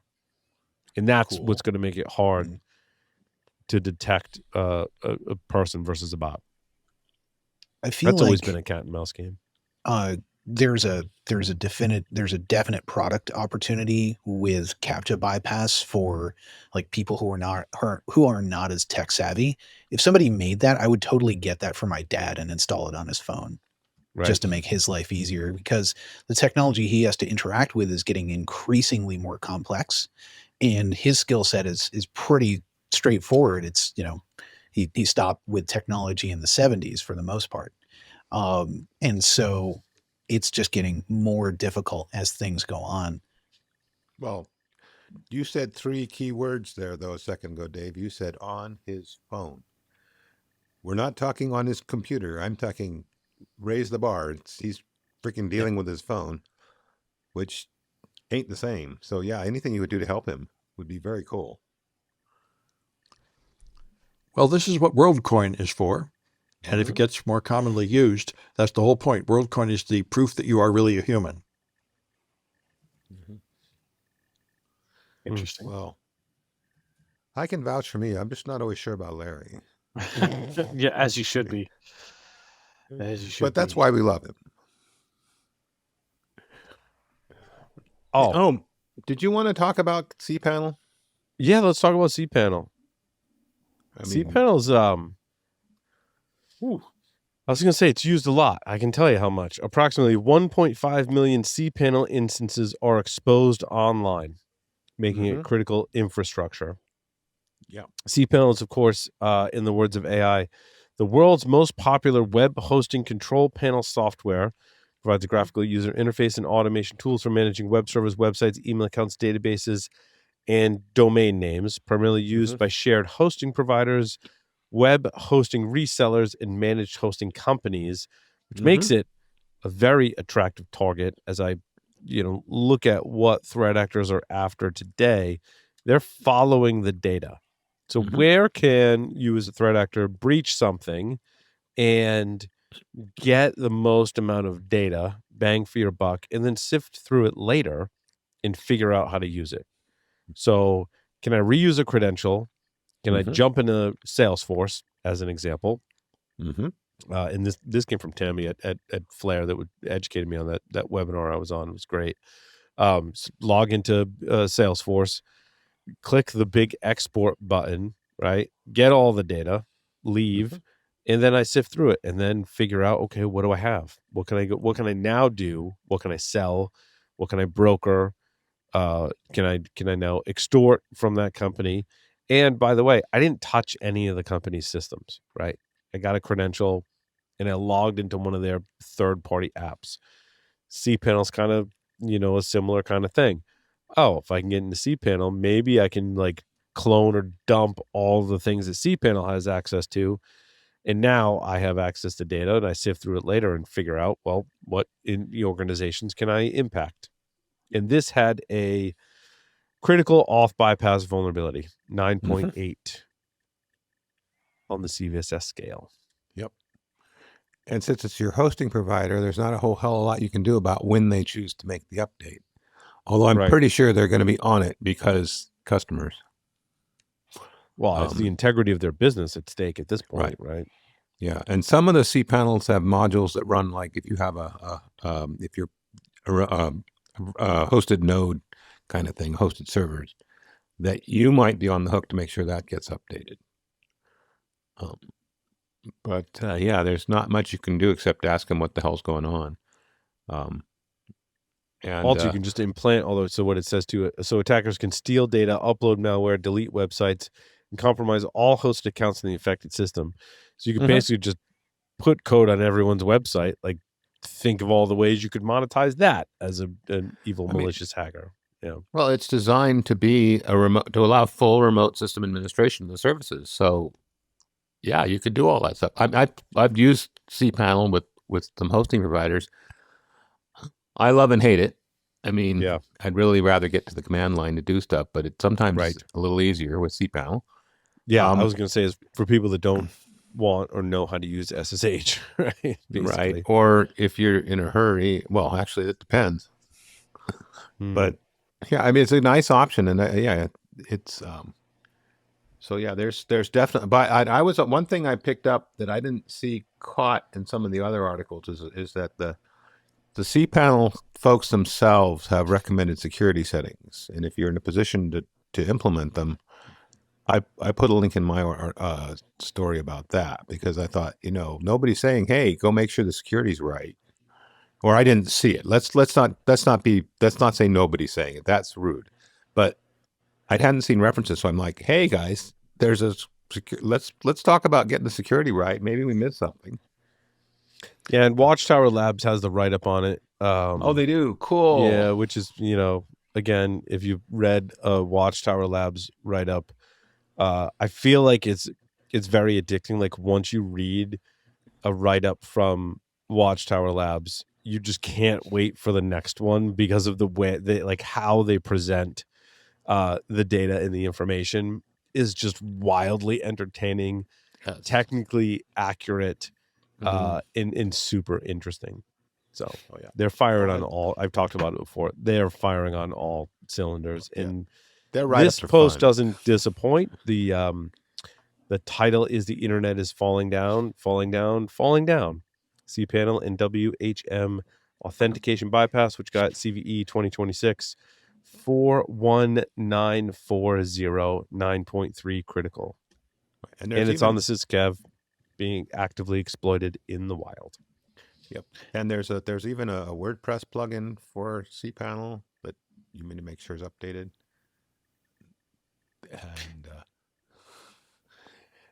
And certainly one to pay attention to. By the way, there was some stuff last week about what's difference between last week and this week is it's the active exploitation has gone through the roof. Mm. On the cPanel topic, when I was looking at their website just now, something in the back of my head said, hey, I should go look here. And I did find an Easter egg in their source code. So if anybody's curious. In the cPanel's website? Yeah. Nice. It's there for people to find. So much respect. They were considerate to those of us who like to look through source code. Nice. I've seen one where if you wanted to apply for a job at the company in cybersecurity, you had to basically find the Easter egg. Yeah. Like you had to kind of dig through and find, I won't spoil it or tell you who it was, but yeah, it was similar kind of thing. It's pretty wild. Mm-hmm. I had one that really grinded my gears. My story number 6. What's interesting, my story number 6, this one came from Cyberscoop, which is interesting because my story number 1 also came from Cyberscoop. And I like my story number 1. I like the way they wrote it up. But I also think I'm not trying to blame Cyberscoop necessarily. I think they were kind of keying off of some things that security researchers have said about the copy fail vulnerability. Mm-hmm. And so the headline ends up reading, copy fail is a real Linux security crisis wrapped in AI slop. And I just want to disagree with 2 points that the article is making. But again, I also think they pulled this from quotes from other folks. So in the article, they say the result of this AI kind of vulnerability disclosure, the result is a case study that underscores the challenges that occur when the relentless hunt for defects collides with the marketing impulses and inflated AI-generated language that was long on bluster but lacked technical details. The company that founded this vulnerability theory dubbed the high-severity vulnerability copy fail with a vanity domain containing AI-generated content. I just want to say, if you go to copy.fail, which was that air quotes vanity domain, the AI generated content told us everything we needed to know about it in a very succinct manner. So I didn't deduct any points from them for like creating this website, because you go to copy.fail, it tells you like on the surface pretty much everything you need to know. I don't care that they AI generated it. I would not label that as AI slop, because on that website they link to a proof of concept exploit. Like that's the only explanation you really need if you're questioning the validity of something. They're like, we found a vulnerability. Here's some high level stuff. Yep, that was AI generated. Like, by the way, here's a link to our GitHub where you can download the exploit. Like, okay, go download the exploit, run the exploit through AI, make sure there's no backdoor in it, make sure it's a real exploit, which again, as I think I said this last week, not a great litmus test. It's a lazy person's way to validate an exploit, because if you're really smart, you're going to write an exploit knowing that people are going to use AI to validate the exploit and look for backdoors and maybe prompt inject or get around those checks. In any case, I also manually look through the Python source code. I'm like, I don't see anything that would make this dangerous, right? Even AI told me, like, even though Claude thought it was safe, Claude was like, yeah, but don't run it on any of your production systems. Like, all right, fine. Like, so I'm like, Claude, go spin me up a VM and then go run this exploit. Like, fine, just go do that. Sandbox. Yeah, so did it in Sandbox, and the exploit worked. So I'm like, I don't care how much or little you used AI in this thing. I'm not deducting points because I read it, I understood it, I tested it, and it worked. I'm like, well, this is a problem. The other thing the article says is that their disclosure turned heads among other vulnerability researchers who noted the defect's broad potential impact, but also for lacking details about the proof of concept exploit. They really just didn't read all the articles, because in the copy.fail, they link to a blog post that contains all the details about the exploit. So I'm like, I don't know where you guys are getting this stuff from. Are you needed maybe Cyberscoop wanted a more, and look, I don't blame them. You want a more sensational headline. You want a different take because every publication is talking about the copy fail vulnerability. I get it. You want a slightly different take. However, I disagree with the points in the article. I thought Theory did a great job. Now, you guys agree, disagree? Don't care. Doesn't matter. I mean, I have a problem. We got to fix it regardless, right? I haven't read the full thing, but I'm digging through the FAQ, which I love. And it's direct, and just the fact that they created a dedicated website for this thing, that makes me happy. I don't know why, but it does. But it's much more easily consumable than just like dead text because there's diagrams. Right. It's logically separated. This is really easy to consume. Agreed. I don't know why people are complaining about it. I thought it was great. And you should probably fix this, by the way, because it works really well. And there's also like now hundreds of variants of this exploit, which I think is great. It speaks to the power of AI, right?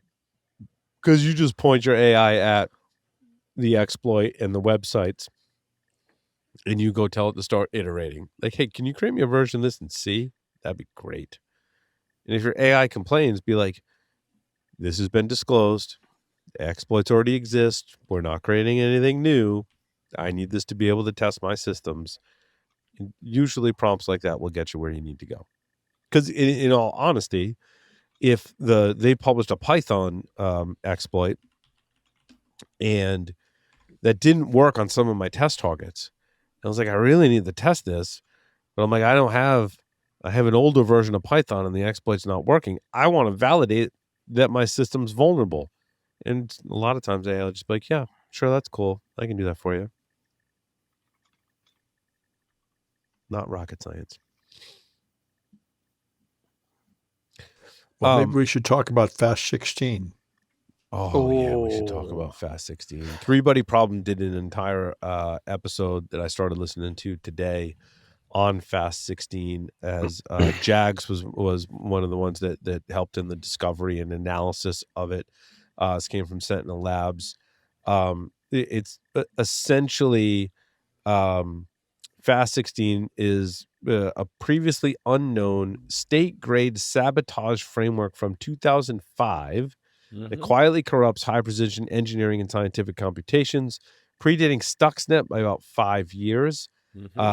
They traced a weird shadow broker's Fast 16 reference back to a Windows kernel driver, fast16.sys, plus a Lua-powered carrier module compiled in 2005. And what they ascertained was that it didn't steal data. It patches floating point routines in memory.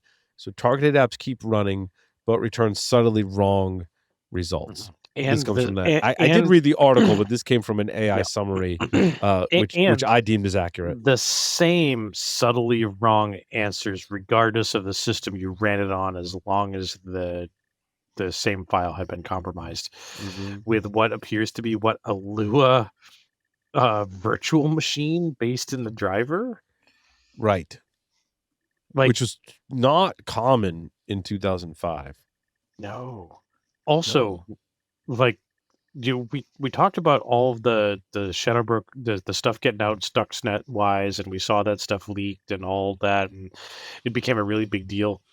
And now this one has been around for so much longer, and it affects math on your Windows system. Like, what can we even trust anymore? Has this been detected in the wild? And where? And well, it has been. I mean, I don't think Jags or Sentinel-1 has said where they found it. You know, that's interesting. They had Andy Greenberg on that episode too. Highly recommended. I'm about a third of the way through it. Yep. But they found it, and it was referenced Fast 16 in some other stuff. in the Shadow Brokers leak, which still amazes me today that it's even if like I just plug Shadow Brokers into my AI search thing, and it right in the first sentence, the Shadow Brokers are still unattributed hacking group best known for leaking alleged NSA cyber tools starting in 2016, including Eternal Blue. And that's what I remember. I just wanted to double check that the first phrase right there, still unattributed, is the part that like still piques my interest to this day, that 10 years later we still no one's fessing up. Yeah. I don't know, maybe some of us in our groups know, can't say, won't say, I don't know, but interesting. Well, one of the interesting things about FAST16 is there's the jacked up service management exe from Windows was uploaded to VirusTotal like 10 years ago, and there's been almost 0 hits on people checking it to see if that's the jacked up one. That's like, holy cow. This is sitting out there and nobody's looking for it. It's like, is this like all loaded up, ready to go, waiting for somebody to pull the trigger? It's great. I mean, this is some serious research that, we should pay attention to. Mm-hmm. The fact that we had Stuxnet like malware before Stuxnet is pretty, because I think a lot of us ran on the assumption that maybe this was one of the first occurrences of using a air quotes cyber weapon like this. I think there's many of us that were like, well, there had to be other attempts at it, similar attempts, but no one really had any hard and fast evidence, right? Where's our friend from Pocatello when we need him? It's crazy. Yeah. Well, I would assume that, like Stuxnet, it carefully scanned for the target network and didn't do anything otherwise to avoid getting caught. Sorry, say that again, Sam? And Stuxnet was targeted. It would scan your machine, and unless it was exactly one of the ones it wanted to attack, it would do nothing. And I think FAST16 is probably the same. To avoid getting caught, don't hurt you unless you're exactly the machine it's targeting. It was like Stuxnet without the Israeli influence. I mean, it's widely reported that it was the Israeli influence that pushed Stuxnet to be more aggressive, and that aggressiveness is what eventually led to us discovering it. So the article says it's looking for 3 targets: the PKPM software suite, LS Dyna 970, and what's the last one? Anyway, MOHID software suite. So it's basically looking for 3 target applications, and which supports Sam's point that until it finds the target environment, it just hangs out. Well, Stuxnet looked for exactly, I think, ID numbers of Siemens controllers, and it might have done that too. Make sure not just every instance of that software, but the particular instance you want to hurt. You, not you, not you, not you. But it is, think about this, 2005, the level of sophistication, it wasn't your average hacker. I mean, this is a well-resourced group, whether they're state or not. These were some real fart smellers. They were really quite clever. Oh, well, presumably the NSA. Like I said, we're starting to see worms come back. I've noticed, like, I remember when they were popular, like right around this time, and now, like the Shai-Hulud thing, Glassworm, they're starting to come back into style. And thinking about how AI is being applied here kind of makes sense, because part of the benefit of using a worm is it acted sort of like an intelligent series of things that would happen. It made decisions. It's even more powerful with AI behind it now. So the methodology is now renewed. It's retro, but it's once again useful. Yeah, I was going to publish a Shai-Hulud story one of my thoughts is, hey, we're not talking about blocking, spice on a desert planet. We're talking about something that steals credentials. And apparently, you had it was a pro-Iranian group that did the DDoS on Ubuntu. Right. So recently, Ubuntu's servers and sources and were and actually I think it was also Canonical, which is the parent. Yeah, Canonical's were DDoS. Yeah. So we should say Canonical, not Ubuntu's it's Canonical as the parent company. Yeah. So Canonical was DDoSed, and the articles I found were speculating this was related to that new Linux kernel flaw that goes back to 2017, which I can't pull the module name out of my ass. But was it the copy fail? Copy fail, I guess. Yeah, and that goes back to the version 4 kernel released in November of 2017. Mm-hmm. And nobody's released an update. But I was looking at this from a different. Ubuntu just released 2604 LTS, and a lot of people are trying to get at it and install it right now. And I'm thinking, interesting bullshit. This was just disrupting the updates. I mean, and so people, they're in the middle of, the boss wants them to see if we can move to the new LTS. The repo's shut down. Oh, I'll find an alternative repo. And what if those are jacked up? Score, right? Right. Or am I just also? evil? Arch Linux repository. The Arch Linux infrastructure was attacked not that long ago as well. Mm-hmm. And then you also have CISA saying that they're going to work with critical infrastructure agencies to prepare them for operating in this article that I pulled from. This was Cyberscoop again. CISA's preparing critical infrastructure to operate weeks to months in isolation during conflict. And so telling critical infrastructure operators to assume they'll run weeks to months isolated from the internet vendors and telecom during conflict, especially under Chinese threat activity like Vault Typhoon, Salt Typhoon. Mm-hmm. We should know how to do that. Nuts. Yeah. Because in 2026, it's not like when I was learning how to, pull the plug and run standalone. It's the interdependencies. We rely, quadrupled. 100%. Yep. So CISA will run technical assessments with selected energy, water, transport, and communication providers to test how well they can maintain minimum service levels in that disconnected state and rapidly rebuild once connectivity returns. Just one more reason why we need CISA. By the way, I would love to see a write-up of what they're doing, because even if I'm not in the critical infrastructure, this would be good reading as a CISO. 100%. Well, in fact, how does any organization, business, or entity survive with limited connectivity?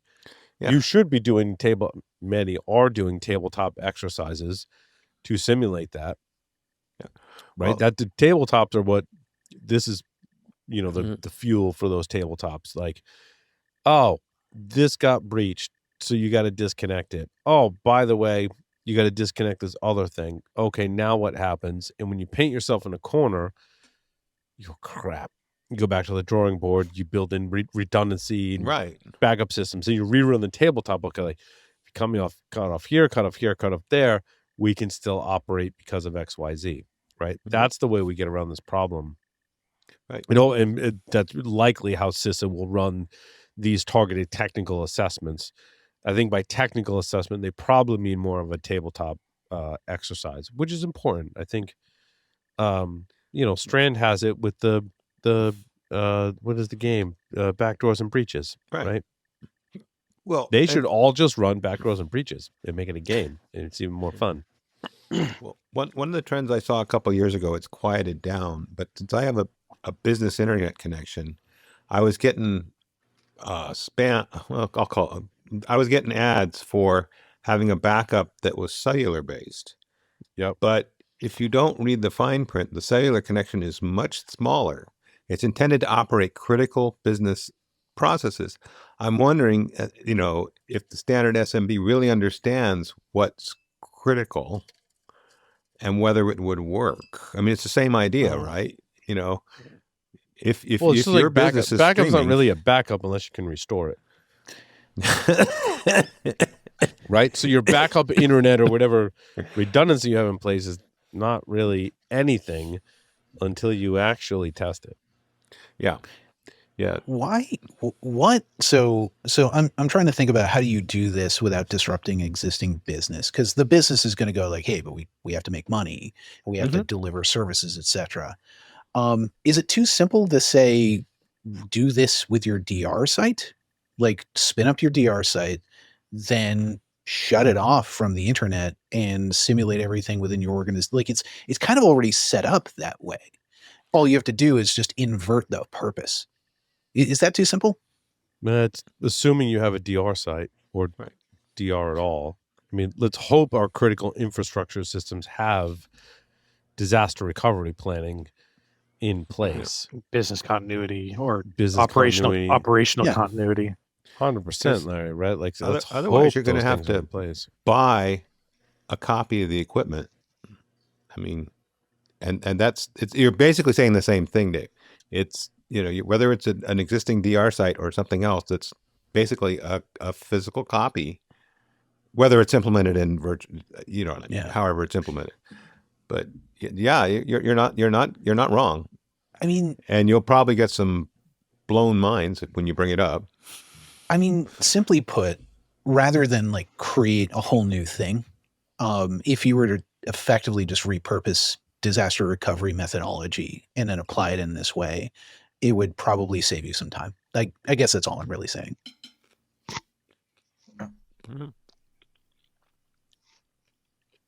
I wouldn't go to something a little more lighthearted. Sure. ESP32 simulator has been put online. And I was trying to determine if this was truly new or not. But this comes from a company called Circuit Designer with a K. Interesting way to spell circuit. Yeah, it's a very interesting spelling of circuit. It's my story number 7 in the show notes. And it's a ESP32S3 simulator browser-based tool released on May 4th that lets you design circuits. Is basically touted as you can, before you solder anything, you can simulate the whole thing and determine if it works. And I was like, this thing looks really, really hot. Like this is really, really cool to be able to prototype something in an easy browser-based system. They can plot everything out, then go buy your components and put it together, and kind of prototype it virtually, which I'm a big fan of, right? Virtualizing things is pretty awesome, not without its limitations, but being able to virtualize your design, test it out before you do it in the physical, meat space that's pretty cool. I asked AI to kind of, I like to prompt AI to pull like user forums. Like sometimes I'll even be specific, like go to Reddit and tell me what people are saying about this thing. Don't rely on the SEO, Google cruft. Like go tell me what actual, like if they are actual people on Reddit, right? But like go tell me what people are saying on Reddit. It's kind of one of the things to guide the AI. And they said that the sources that it looked at has been broadly positive, calling out the convenience to simulate before you solder and realism of the CPU model, while also noting that it's still labeled beta. There's some rough edges, but they'll work that stuff out. It is very promising to set up, very promising step up from static circuit tools. So that was pretty cool. It is very cool. I mean, my cynical side said, though, you're going to lose the fun of a cold solder joint or wiring to the wrong pin or breadboard. I mean, come on, right? You got to go through that. Breadboard. You got to release the magic blue smoke at least once in your life. You really don't understand. Right. But maybe less crying would be nice. I mean, you could do a lot. You could have a shitload of fun with this. Well, the nice part is you can release the virtual magic smoke. Yeah. Without actually frying anything. Yeah. I mean, I get it. There's something to the magic smoke that. Well, I just think about it. Hey, Dad, we got to go to Fry's again. 100%. And Fry's is still a thing, right? They haven't gone away. Still a thing? I don't know. We never had any. Oh no, cool, Sam's not gonna. No, I think it's never gone. had any cool stores like that in Rhode Island, man. Like we had Comp USA. Yeah. And then the next closest thing we have after Comp USA went out of business was Best Buy. Yeah. If we wanted Micro Center, we have to go to Cambridge, Massachusetts, which, by the way, myself, Larry, Dave knows, like Cambridge is not geographically, it's not far from where collectively we are. But traffic-wise, it can be very problematic. If you want to get their win, yeah. I've plotted, like, if you leave at certain times during the week, you can get in and out of Micro Center, and I've done that, and it's been awesome. But outside of that, it can be problematic. But we never had those cool. What was the other one in Vegas? Was it Fry's or was it Fry's Micro Center? And what was the other one that was in Vegas that closed? There was another electronics store that had tons of stuff. It was Electronics Universe, but I don't think that's the one you meant. Maybe it was a Fry's. There was an electronics store in Vegas that I remember we visited. Was it a Fry's? It might have been a Fry's. I remember go ahead. If you go to the one in Cambridge, if you go to Micro Center in Cambridge, though, you're close enough to Wusong Road, which is one of the best tiki bars there is. You can stop in there, get something to drink, have a meal, and just wait for the traffic to get less bad. I think Dave, Paul, and Larry need to plan a nerd trip where we do that. Let's do that. Yes. We need to create an excuse for our significant others to be like, I got to go to Micro Center. By the way, my other two friends, they need to go to Micro Center too. And by the way, to get around traffic, we have to stop at a tiki bar. So I'm just saying. There you go. And by the way, we should probably plan on bringing a fairly large vehicle to make sure to bring all of our haul home. Yeah, I mean, I just got a 7-seater. We can make this happen. True story. Last time I was at Micro Center, I bought a fairly large refurbished Bamboo Labs printer, 3D printer. True story about, I guess it was 20 years ago, with the girl child had just moved into the Seattle area. Her computer, she needed a cellular modem to get online. I went to Best Buy. They had like half the things I needed, and we're like, is there a Fry's in this area? Because we didn't know the area. And oh yeah, it was 20 minutes away. We went there. We got everything we needed first try, and it actually freaking worked. Nice.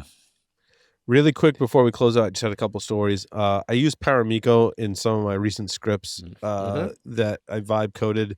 Quarks Lab did a security audit. It fared pretty well, and they fixed all of the issues, which is great because, like I said, I use that to automate SSH connections in Python code. It is like the go-to library for that. Also, my story number 5 was really super cool. You can read a really long blog post on how this dude went from a README that they were hosting on GitHub that was tracking a whole bunch of security research papers that were really cool, and ended up, I think, just basically vibe coding a new website called AI Scholar that lets you search and track security papers from a bunch of different sources, which is absolutely amazing. I actually used it today. And found a really great paper on from an academic group that was using AI and LLM models to do binary reverse engineering inside of firmware to find vulnerabilities. That project is called Forge, and I linked to the GitHub. So some really cool projects in my story number 5. Quick question for you, Paul. Yeah. My number 4, Sam's number 6 on the guidance from the Five Eyes about adoption of agentic AI. It has the risks, things to worry about. It tells you the difference between generative and agentic. I looked at that as helping people fill the gaps in what they don't know. I'm wondering, you're a lot closer to AI than I am. How did it rub you? Yeah, the MCP and agentic stuff is I'm still kind of unraveling that. Mm-hmm. I use agent, right? Like Claude Code, essentially an agent. Yeah, of course you do. Personal AI assistant, essentially like an agent, right? Mm-hmm. Larry, your project, which I use that gives you more persistent SSH access, is agent based. But I cheat, and I just tell Claude to go implement Larry's project. It just does it for me, which is awesome. Even better. But I don't understand it to the level that I need to understand it. So that's an important call out, Lee. 100%. Yeah. All good. Well, I think those risks are categorized in 5 categories, and they're pretty much helpful. It seems like a good first step. at a sort of management framework to enumerate the risks. There's also the OWASP Top 10 Agentic AI Risks out now.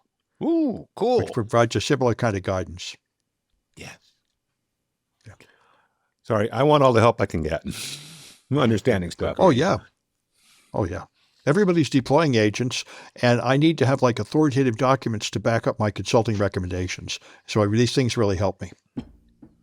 Awesome. We're a little over time, so I want to close out the show. Thank you, everyone, for listening and watching. Thanks, host, for participating in this episode. That will conclude Paul Security Weekly for this week. Larry, take us out. Over and out.